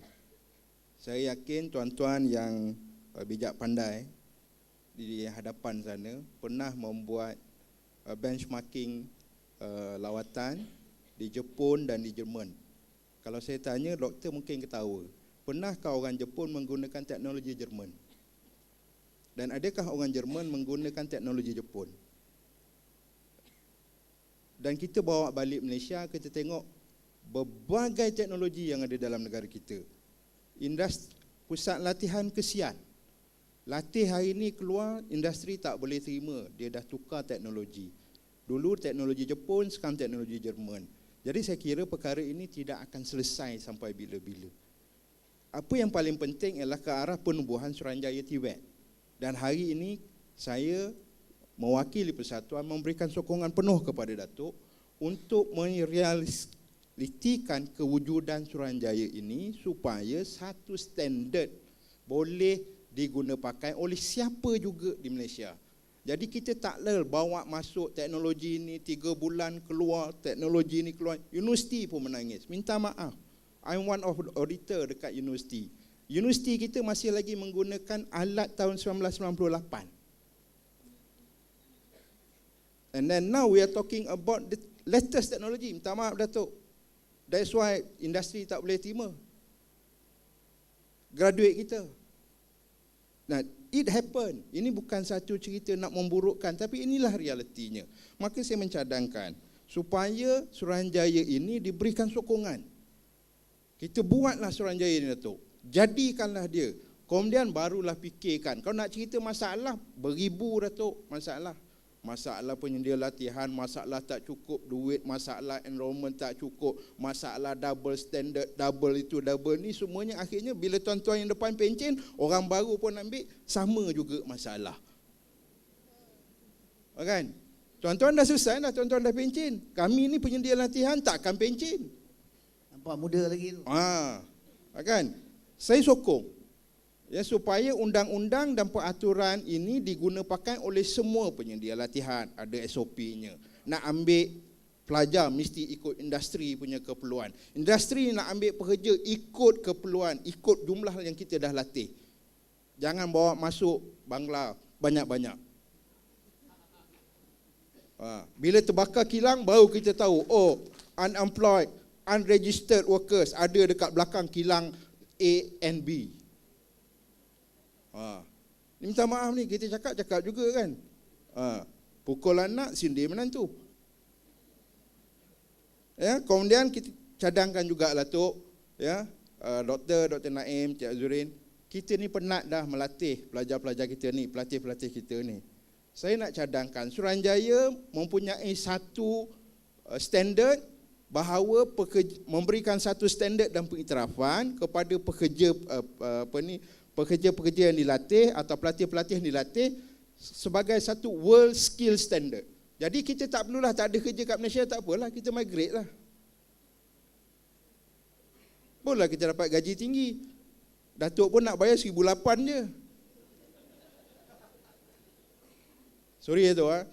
So then we go to Singapore, like what Filipin dah buat. Bertahun dah Filipin, yang berpuluh tahun dah Filipin buat. Certified pekerja dia hingga world standard, export jadi pekerja mahir. Jadi there are 1 million Filipinos in Canada alone. Dan tu saya setuju tu doktor. Ya, kita pun ke arah itu, tapi janganlah besok negara kita tinggal orang warna kulit lain pula. Ya, so I think that two things yang saya cadangkan ini ialah penubuhan Suruhanjaya ini perlu disokong oleh kawan-kawan semua, rakan-rakan dalam industri latihan ini, kita sokong ramai-ramai. Ya kan? Jangan kita prejudis. Itu yang pertama. Yang kedua, pengiktirafan industri terhadap pekerja kita mesti sesuai melalui Suruhanjaya. Kalau Suruhanjaya tak buat, sampai bila-bila pun perkara ini tidak akan berlaku. Dan yang ketiga ialah pengiktirafan pekerja mahir berstatus dunia. Terima kasih banyak. Okay, very good. So Dato' and Cik Zainuddin, there's a good message that our 6 town hall or 5 town halls before and all the discussion, that menjurus ke arah satu penyelesaian dalam bentuk satu body Suruhanjaya ni yang sebenarnya dia memerlukan juga satu orang undang-undang penubuhan Suruhanjaya, bermakna kita kena sediakan this is how the government work. In order to make a new commission like this, you have to have an act. And this act has to have a memorandum Jemaah Menteri. So maybe Kementerian Pendidikan dengan semua manusia join hands, submit the memorandum Jemaah Menteri kepada Kabinet. It will be discussed. Before that, ulasan daripada semua kementerian, ministers will discuss. If they agree, then we will put in the Parliament as a bill atau rang undang-undang. Bila diluluskan di Dewan Rakyat dan Dewan Negara, dihantar ke Peguam Negara, barulah dia diwartakan sebagai undang-undang. It will be what we say gazetted as an act, as a new law. So that is what you and I, kalau kita pencen nanti Datuk, something that we can reminisce and say that we have a hand in. Also all of you, and termasuk Tuan tadilah yang telah memberi sokongan penuh, you have a hand in that establishment of the commission. But establishment alone is not enough. It has to be implemented, operated, so that it delivers what it promises. Okay. So then we give opportunities for the riot. Mr. Jaswant Singh, silakan. First and foremost, appreciate that TVET has moved so much. All whatever has been done until today with MOE and all the other ministries, and of course with... Put the mic closer or come closer to the mic. Maybe I'll hold the mic here. I've been in government before, as you know. Now with MIT Academy as a TVET provider. I've also worked in Germany under government for 6 years in Germany, so roughly I know how the system works. Very quickly, whichever way we are going, I would like to give some points for TVET to succeed in Malaysia. Number one, on the supply side. In Germany or anywhere else where TVET has done a great job, the children don't know what the future holds for them. So the number one person who influences in Germany, you take the TVET job, is basically the counselors. All the Malaysian school counselors, if they do not know where 4.0 is moving or 5.0 will be coming, where 5G is moving, they are the most important people in the school to psycho them and say that this is where TVET is a glamour job. Number two, the parents have an influence over them. So the parents must also be psychoed into believing that this is a very good job. So that's on the supply side. On the demand side, in Germany, nobody can train an apprentice until the trainer is accredited. Cannot happen. Okay? If Malaysia wants to succeed, the 70% of the apprentice being handled in a company, it must be an accredited person. If they cannot do it, the private TVET guys who are accredited, they can do it. Because they place emphasis on the young brain, can only be handled by certain people. Number three, whether Austria, whether it's Germany, they have got a Vocational Education Act. India has got the Apprentice Act. Law is absolutely necessary for TVET to move forward. Today, it's all a matter of, they said, the carrot and stick approach. Today, we are near the prison ground. I know they used rotan here. What Malaysians need is the bigger rotan than Kajang prison. And that's very important, because with the law, everything will be put in place. National examination, biller. Online portal, biller. Trainer, who will it be? Syllabus, siapa. Apprentice, gazetted. Salary, gazetted. All laws, rules, regulation, everything gazetted. Rotan is waiting at the side. So, very important. Finally, you have to follow Germany, what they call the FOSA. All the top question being asked here is about gaji. But everybody missing macam gajah dalam bilik. We are missing the elephant in the room. Why the salary is low? And why Germany the salary is very high? Because of FOSA. Foreign skill approval. No worker, you can put Ali, Muniandi, Akau to go and learn SKMs, Sigil, vocational, whatever. Put them through the 3 years. 1,008 is embarrassment salary today's world. But any foreign worker who wants to enter into the apprentice job must pay his own money, a foreigner, 3 bulan to get your skill accredited. So don't care which the single body is. We are arguing the wrong thing. Whether MQA, whether it's whatever, not important. Eventually, I go forward. One accreditation body left. Every foreign worker in this country must be accredited by the Malaysian accredited body. Otherwise, they cannot work. And you will see the salary will go up. Anyway, I've got many, many points. Dr. Naim, whatever, we can talk over tea or whatever. Thank you very much. Great, excellent, Mr. Jaswansi. So yeah, like counselor and then the parents and the trainers. For the counselor, the Ministry of Education have taken good step in, they have program like just after SPM result have been announced, they have this carnival, they call it Jom Masuk IPT. And there's a session where on TVET, they invite all the school counselors, tell them what is TVET about, so that they can tell the student what is the prospect of going to the TVET career. So we are along that line, but more has to be done. But as you know, parents sometimes, they have 3 children. First children, I want you to be engineer. Second children, I want you to be lawyer. Third children, I want you to be doctor. So like that lah, Mr. Jaswan. That's your parents now. Maybe they don't know. Maybe they look at people who are TVET, like wearing overall. They call it 3D, dirty, dangerous, difficult. So, all right. Any response from the two of you, Mr. Zainuddin? Okay, terima kasih. Saya nak respon sikit tadi. Memang dari segi Kementerian Pendidikan, kita sekarang ni nak susun strategi supaya TVET ni bukan lagi second class lah. That's why kita pendidikan TVET tu kita mula perkenalkan daripada sekolah rendah lagi. Ya, sekolah rendah, sekolah menengah, sampailah ke peringkat college dan seterusnya sampai ke universiti. Supaya pathway tu jelas, laluan tu jelas, kerjaya. Dulu orang tak berapa minat, ya TVET ni, nak masuk TVET ni, kerana TVET ni sampai level 5 je, kan? Sampai diploma lanjutan. Lepas tu bila nak sambung lagi, dah tak ada pathway tu. Tapi sekarang bila dah ada akreditasi tunggal ni, dan juga ada ni, dan kita ni dalam Suruhanjaya pun antara perkara yang ditamakan ialah dari segi articulation ni. Jadi saya percaya bahawa akan datang akan lebih ramai yang minat TVET. Dan kini kita nak beri penjelasan kepada semua kaunselor di sekolah-sekolah kita. Sebab itu sekarang ni kita galakkan pelajar-pelajar mengambil TVET tu lebih awal. Sebab kalau dah sampai tingkatan lepas SPM tu dah kira agak lambat, Datuk So ya.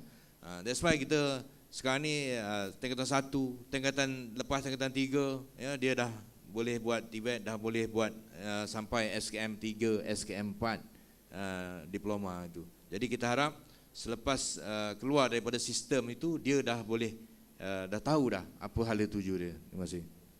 Okey. Assalamualaikum warahmatullahi wabarakatuh. Minta maaf ya. Nama saya Mas Madi daripada FIMEC. Saya nak beritahu tentang SPR, CJ ini Suruhanjaya Perkhidmatan Awam. Mereka hanya telah meluluskan lebih kurang 72 saja untuk melayakkan untuk bekerja. Sorry, dekatkan. Okey. Cabut mic senanglah. Kita ada lebih kurang 1,800 bidang program SKM. Tapi SPR Suruhanjaya Perkhidmatan Awam hanya meluluskan lebih kurang 70 ke 60 saja untuk dapat mereka bekerja di dalam kerajaan. Jadi kebanyakan ibu bapa ada panggil kadang-kadang SPR, adakah bidang ni diluluskan, adalah bidang ni boleh berkhidmat dengan kerajaan. Dia tengok, oh ni tak ada, ni bukan, ni tak layak, ni tak layak, ni tak layak. Apa yang perlu kita bercakap dekat sini, bukan layak tak layak. Sebab ini adalah sijil kerajaan. Sijil kemahiran Malaysia adalah sijil kerajaan. Dan kenapa tidak tidak boleh dianugerahkan sijil itu untuk mendapat pekerjaan kerajaan? Itu nombor satu ya. Nombor dua, 2017 lebih kurang 67,000 mereka yang minta pinjaman untuk belajar dalam bidang TVET, iaitu belajar di swasta. Tapi kerana dana kita hanya ada 175 juta pada ketika itu, dan 50 juta diletakkan di awam, hanya 125 juta saja digunakan dengan swasta, yang dapat belajar hanya lebih kurang 10,000 saja. Kemana arah yang balance 57,000 itu?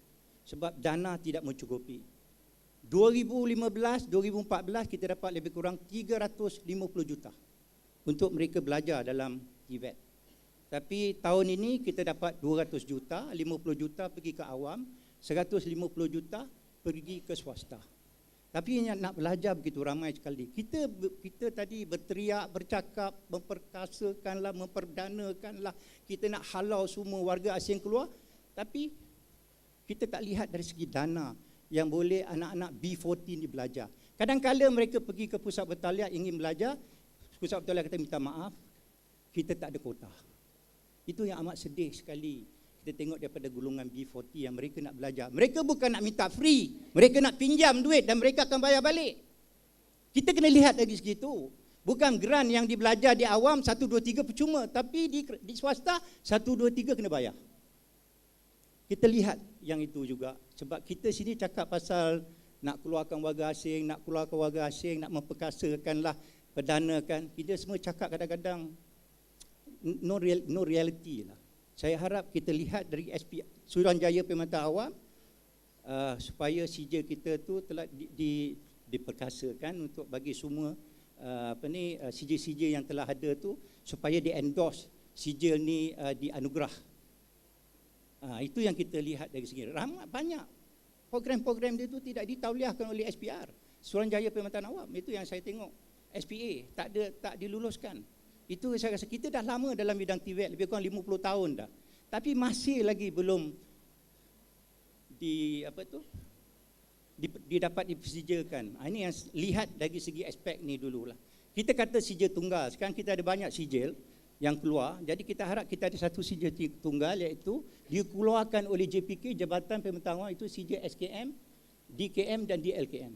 Dan saya percaya kita akan buat lagi sijil untuk level 6, 7 dan 8 seperti di Australia. Kita harap dia akan maju ke depan lah. Itu saya minta. Okey, terima kasih. So dua perkara tu, satu memohon pengiktirafan terhadap SKM lah bagi nak bekerja di sektor awam.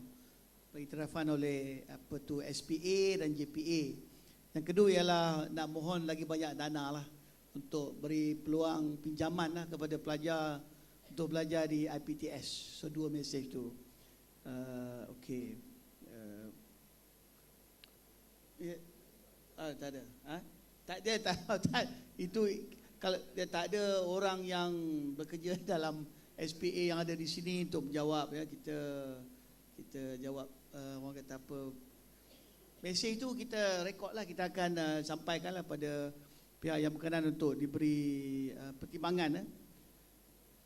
Okey, satu soalan tadi saya tengok di atas tu, apakah peranan TVET swasta dalam kerangka nasional? Yang paling banyak vote tu kan. What is the role of private TVET to be able to complement? Sebab dalam komputer ni dah malap dah. Is there a role for private TVET provider? Of course lah. So but this one maybe as we know there are about 1,100 plus altogether, public and private TVET providers. Government alone, I believe 500 plus. It's all the ILP, Get Mara, College Community, Polytechnic, apa lagi, Pertanian, and all those 500 plus, and the private lagi, and all those pusat latihan bertauliah kan.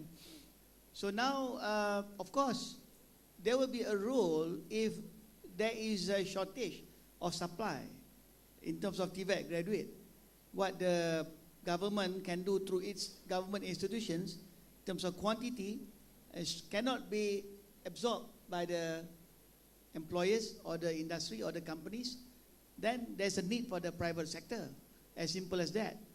So, and we have to look at in terms of how is the take-up rate for the graduate, the employability.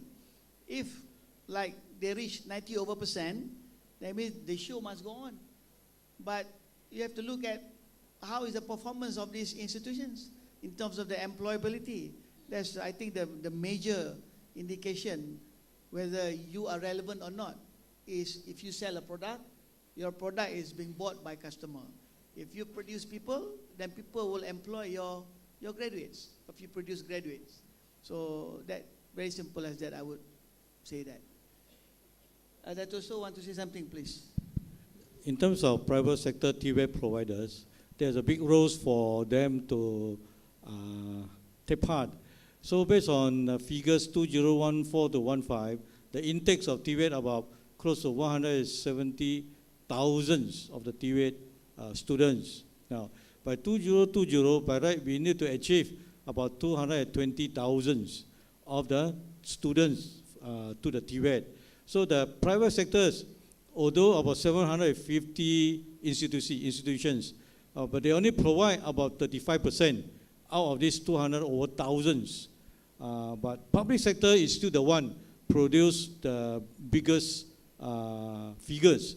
So it means that there are a lot of rooms for the private sectors to generate, to train, to groom the TVET graduates.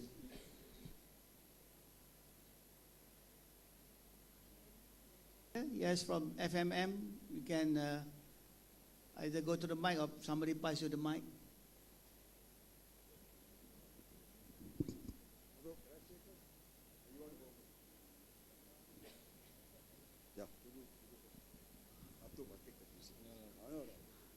It's a very quick observation, Chairman. I think one more key point we need to look at, because currently the ASEAN Secretariat is working on industry map on ASEAN skill set that to be implemented on TVET. This is comprised of 10 Asian nations. But I think there's one area yang kita kena pursue seriously towards this, is that other than a single commission, because from industry point of view, it is very important that the program has to be demand driven. It is not supply driven.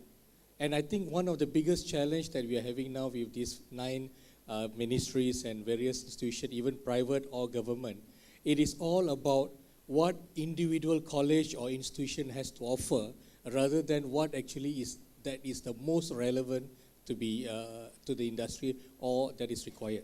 So I rasa the focus daripada supply base has to be transformed to demand base. That will be the change point, because all this while this mechanism is supply based, and to a certain extent we fail to get the objective, like what Dr. Naeem said. At the end of the day, to be employed means you have to remain relevant to the area that is your required, the job or the competencies is there. So kita kena tengok from that point of view. And when we look at the German model, for example, are we ready not to talk about the essence of the German model, tapi the German model is absolute industry oriented. The exam is conducted by the employers' federations, and it is certified as a uniform exam for the entire industry group in segmentation of each cluster yang dia ada. So we got to move in that direction. For example, if you are the apprentice and they are going to work in BMW, and BMW could provide job, or Mercedes could provide job for that particular apprentice on that, let's be it. But end of the day, it doesn't matter as long as it's being employed. But kalau kita we are now producing mass, and we can see variation. Macam a point tadi, why the salary is in that certain bracket. Dia bukan semua orang start with such a low bracket of salary. It is also the quality and the competency of the graduates that comes out from various institutions. I can tell you, but I don't want to name it specifically. Kita tahu that if let's say this graduate comes from this institution, because their nature of training is such, they are very highly industry oriented. Budak tu datang, dia pegang CNC machine, is able to run the CNC machine within the first week of him entering the workplace, compared to someone who said, saya tengok CNC machine, saya tak pernah run. So that makes him the compatibility and the skill and the salary gap, because he doesn't get that training. So probably it has to be industry oriented, means kita juga kena tukar structure of the curriculum. This is some of the suggestion. For example, like the trainers, just now there was a suggestion dalam sistem tu kata we can use SLDN method. Alright, SLDN method is a short, fast track programs where industry can participate. But SLDN method ada a lot of constraint. For example, the current system is that if you have, I have a competent engineer who is a full-fledged trainer. If I go into the SLDN system, I cannot send my staff to be trained. Walaupun kat factory saya jaga 100 orang, tapi saya nak jaga 10 budak KW, I kena attend training 5 hari kat JPK training so that saya boleh layak buat benda tu. It doesn't make sense. So probably I would suggest as a suggestion to the panel, I think a single Suruhanjaya, it is also to look at the total structure, and it is to create a kind of a uniform format, but it is still demand driven rather than supply driven. I think we got to look at it. And I think the other countries in ASEAN is, I think we have got a very good infra, but I think lack of synergy is probably contributing to our poor level. Probably, I think this is one of the areas we need to look at. Thank you. Thank you. To be demand driven, the challenge is quite enormous, because to get the proper representation from industry, sometimes because industry, to them, time is money, and what a certain person say is that only representing his particular company or a particular industry sector, or is it representing what? So this is the skill needed to even elicit or solicit the proper kind of input from industry. So that means, I think the TVET provider, the industry, the employer must keep talking together more often.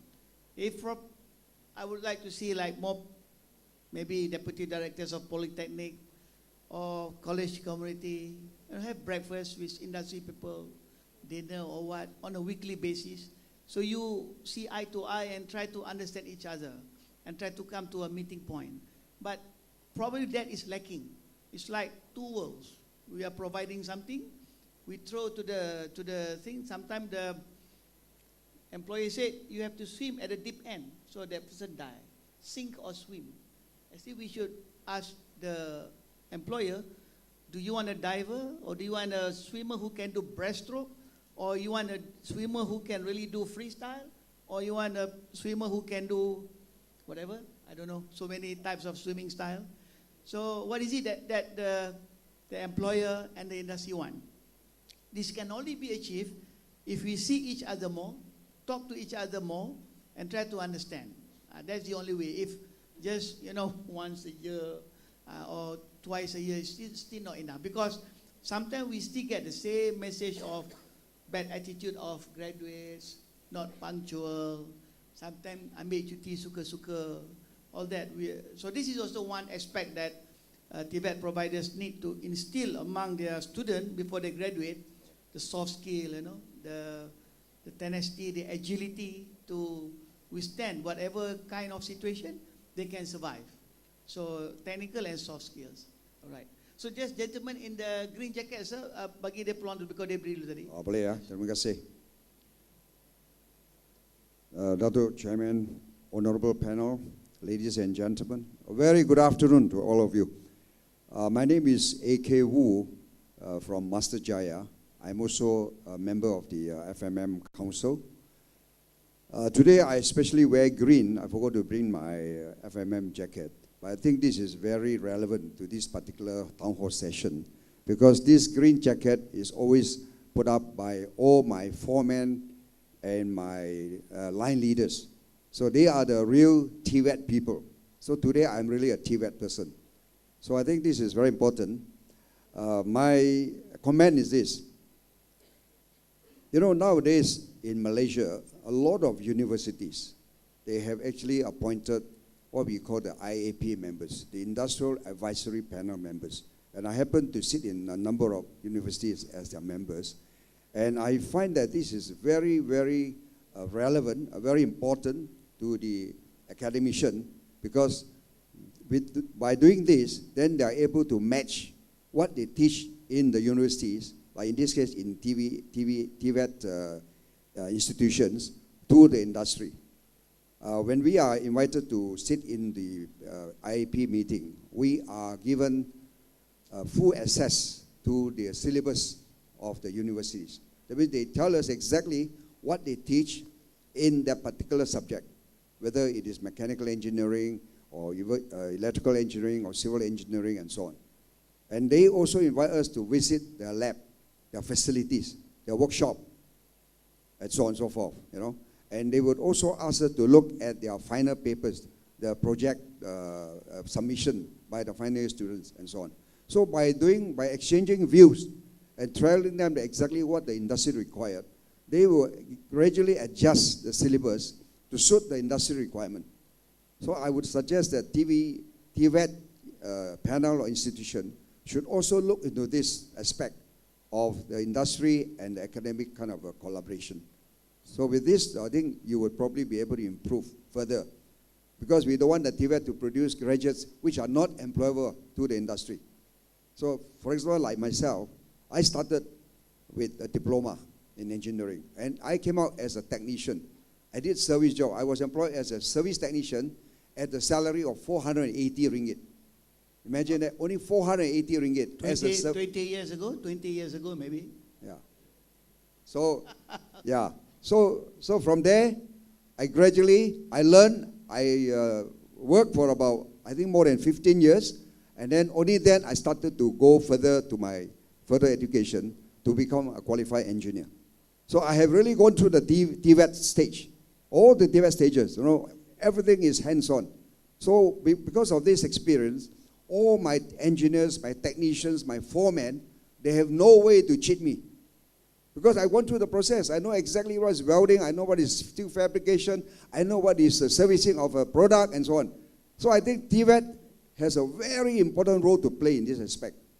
So I think this TVET is the most relevant and most important thing that we must do in order for us, for our country, Malaysia, to progress further to become a very highly industrialized country. Okay. Thank you. Thank you for your participation in the Industry Advisory Panel. But before the gentleman there, just give me time, because we would like to hear a response from the TVET institutions in terms of the suggestion of setting up the Industry Advisory Committee, Curriculum Committee, Employability Committee. Maybe Dr. Naima or your colleagues, would you like to respond to that, what we have done in our institutions? Maybe, Dr. Naima, please.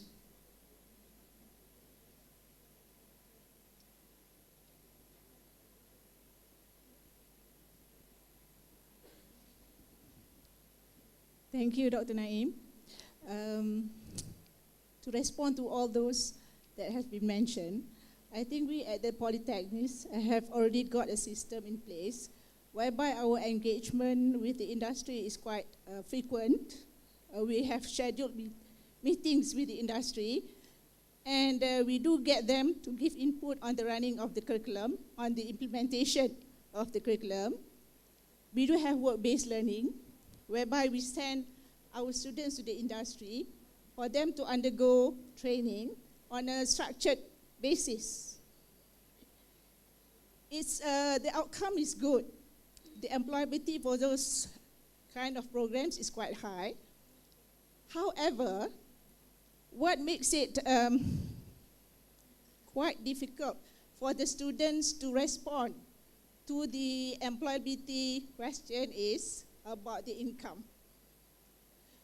We find that the income that is being proposed by the industry is not very favorable. After undergoing about a year of work-based training, the salary offered is about 1,800. So it's not so satisfactory in that sense. In fact, it's not a matter about the students not responding well to the training, but it's about the role played by the industry. You know? So in this kind of the TVET equation, it's not only about the TVET institutions responding to the industry needs, but it's also about how the industries can come up with a fair role in making sure that the equation works. Thank you. So you see, there are perceptions, there are kind of observations from both sides. The training institutions and the employers and the industry who are receiving the graduate. So this has to be kind of brought up to the table, and then we kind of go back and forth trying to understand what are the real issues, the real one. Sometimes it's just perception. So what is the reality? So once we know the reality, we can try to solve the problem. So this is the one that I think Datuk So and Cik Zanurin, we need to do more engagement like this within the training providers and the people who receive the graduates. Mr. So? I want to add on it. Industry people, they are industrialists. Of course, profitability is important, but to train the graduates of TVET is also important. But I want to say is that the starting pay of any TVET graduates in any organizations, in any private sectors is quite different. Different. But if that TVET graduates, he has a discipline, his attitude is good, and he's willing to learn, willing to sacrifice a bit of the time, it's a matter of within 2-3 years. The salaries will be higher than what is stated as mentioned by MOHR. So it means that a lot of these TVET graduates also must depend on himself or herself. The industries definitely will provide the right platform for the TVET graduates, for them to grow, not in terms of the remunerations, also for the career path. And all the private sectors will also provide the internal training for them in terms of management roles, in the process management and all this. So it's both sides. It's both sides. So sometimes my company also face this internship, but after graduates, a good one, I pay much more than what stated in MOHR figures, you know. It's more than 2,000 and up. So it depends on industries, look at individual one by one. There is no fast rule that must enter with that type of salary. So sometimes, as what Mr. AK, when you earn 400 ringgit, nasi lemak only 50 cents, you know. So, but it's the attitude that we need to go through. But I believe the TVET, the current TVET, we are able to mold the right attitude workforce right from beginning when they first approach the industries or interns. From there, they will learn. I hope the private sectors and public sectors, we are like Malaysia Incorporated, public-private partnership. We share the wealth together. We grow together. We believe we can do it. Important is TVET graduates also must be prepared to take up the roles that the private sector would like them to do. Likewise, the TVET also would like the industries to provide the relevant feedbacks so that they are able to mold the curriculum to match with the industries. Thank you. Thank you. So we now give the opportunity for the gentleman over there. Thank you, Dr. Naim. We have met 2 weeks before, I think. Okay. Now, I'm Kumaran from the Malaysian German Chamber of Commerce. So everyone talking about the German technique and German vocational training. So I'm from the chamber. We are the chamber in Germany also accredit the dual vocational training. So most of you knows about German technology, German TVET. But what I see, what is lacking over here is the culture of TVET in Germany is very strong, which is not here. The culture is created by industry, not by institute in Germany, because it's industry driven. So most of you want to be involved, but the industry should involve as bringing up the culture. Only by that the dual system will work. In Germany, it's working because of public-private partnership, as simple as that, and they follow one stream. Okay, to the government have started this program in 2014 in Malaysia. We have the exact training how it works in Germany. We are doing it. We have the German companies in Malaysia who are doing this program. I also have my partner here. We have big companies in Malaysia who are based here from Germany who are doing this program. And the reason they are doing this is because they see the lack of skill. Okay? All right. Coming back to the culture. Besides the culture, I would propose the government, as I mentioned to you also in the meeting before, the regulation. You have to regulate. Without a cert, don't hire. That's what happens in Germany as well.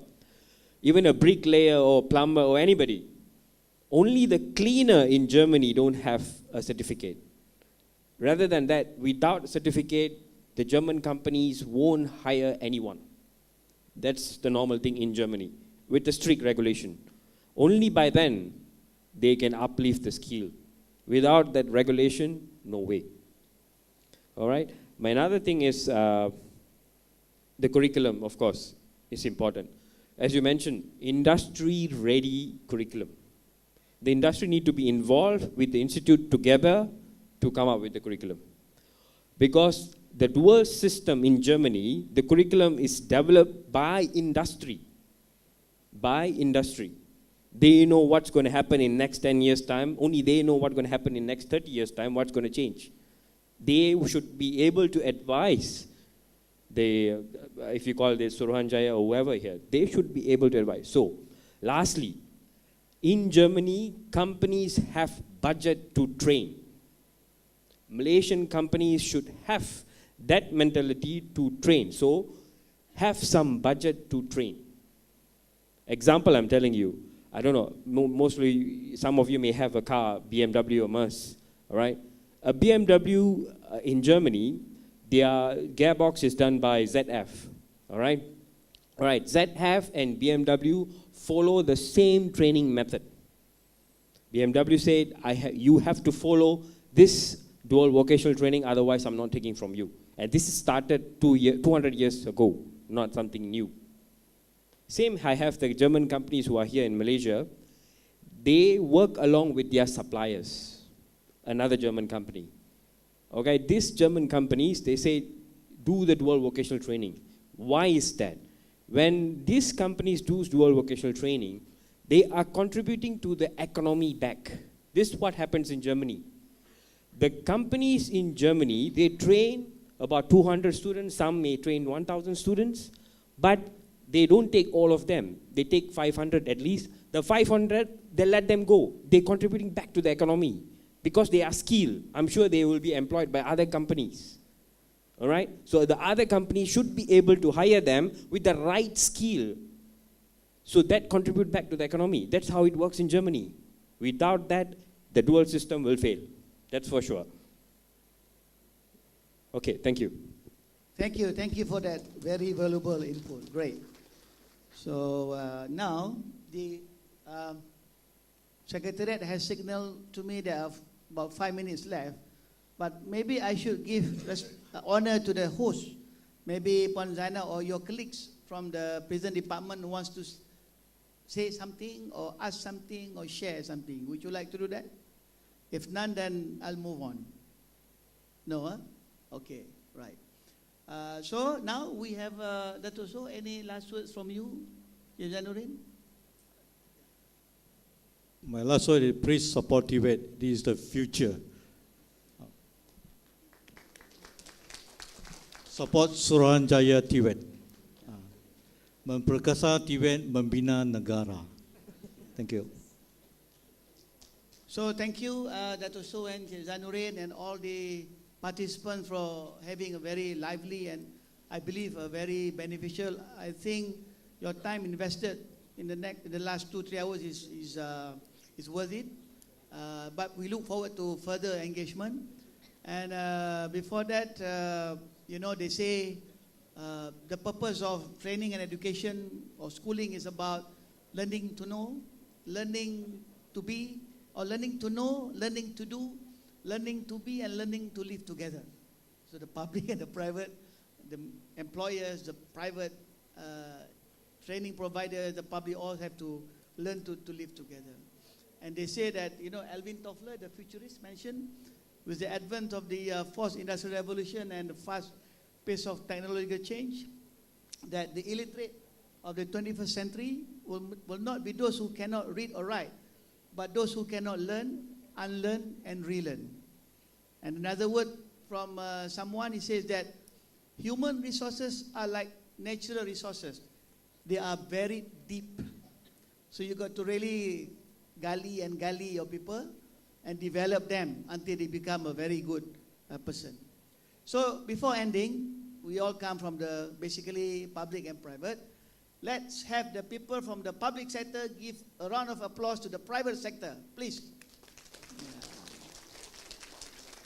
And now, people from the companies and employers, private sector, put your hands together for people from the government side. And both of you, all of you, give a round of applause to the host, prison department, and also to the secretariat. And this being the last and the 6th town hall, you have milked out everything. Max already, Dato'. Tak boleh lagi dah. We already seen already the pattern coming out. So hopefully, and we promise that it will bring a new era in the TVET in Malaysia. So with that, thank you again, panelists and all of you. I hand over the floor to the Madam Chairperson. Please, thank you. Terima kasih diucapkan kepada Yang Berusaha Teknologis Dr. Muhammad Naim bin Yaakob di atas sesi soal jawab sebentar tadi. Untuk makluman, sekiranya hadirin masih lagi mempunyai sebarang soalan atau cadangan serta ulasan yang ingin diutarakan atau tidak berkesempatan untuk membuat demikian pada sesi town hall ini, hadirin masih lagi bolehlah berbuat demikian dengan menggunakan aplikasi Pigeonhole ini sehingga pukul 8 malam ini. Hadirin yang dihormati sekalian, dengan berakhirnya sesi maklumatlah sebentar tadi, maka berakhirlah program Town Hall Pemerkasaan TVET Zon Tengah 2019. Bagi pihak penganjur, kami ingin mengucapkan terima kasih kepada tuan rumah kerana memberi kebenaran menggunakan auditorium yang serba indah ini. Semoga majlis pada hari ini mendapat keredaan darinya yang mana pastinya memberi manfaat kepada kita semua. Sebelum kita akhiri majlis kita pada hari ini, dijemput semua tetamu-tetamu kehormat dan hadirin untuk sama-sama berdiri dan rapat ke hadapan bagi sesi fotografi. Hadirin yang dihormati sekalian, majlis dengan ini berakhir dengan lafaz wabillahi taufiq wal hidayah. Wassalamualaikum warahmatullahi wabarakatuh. Sekian, terima kasih. Okay, hadirin boleh gather di tengah pentas ke bawah untuk kita ambil gambar.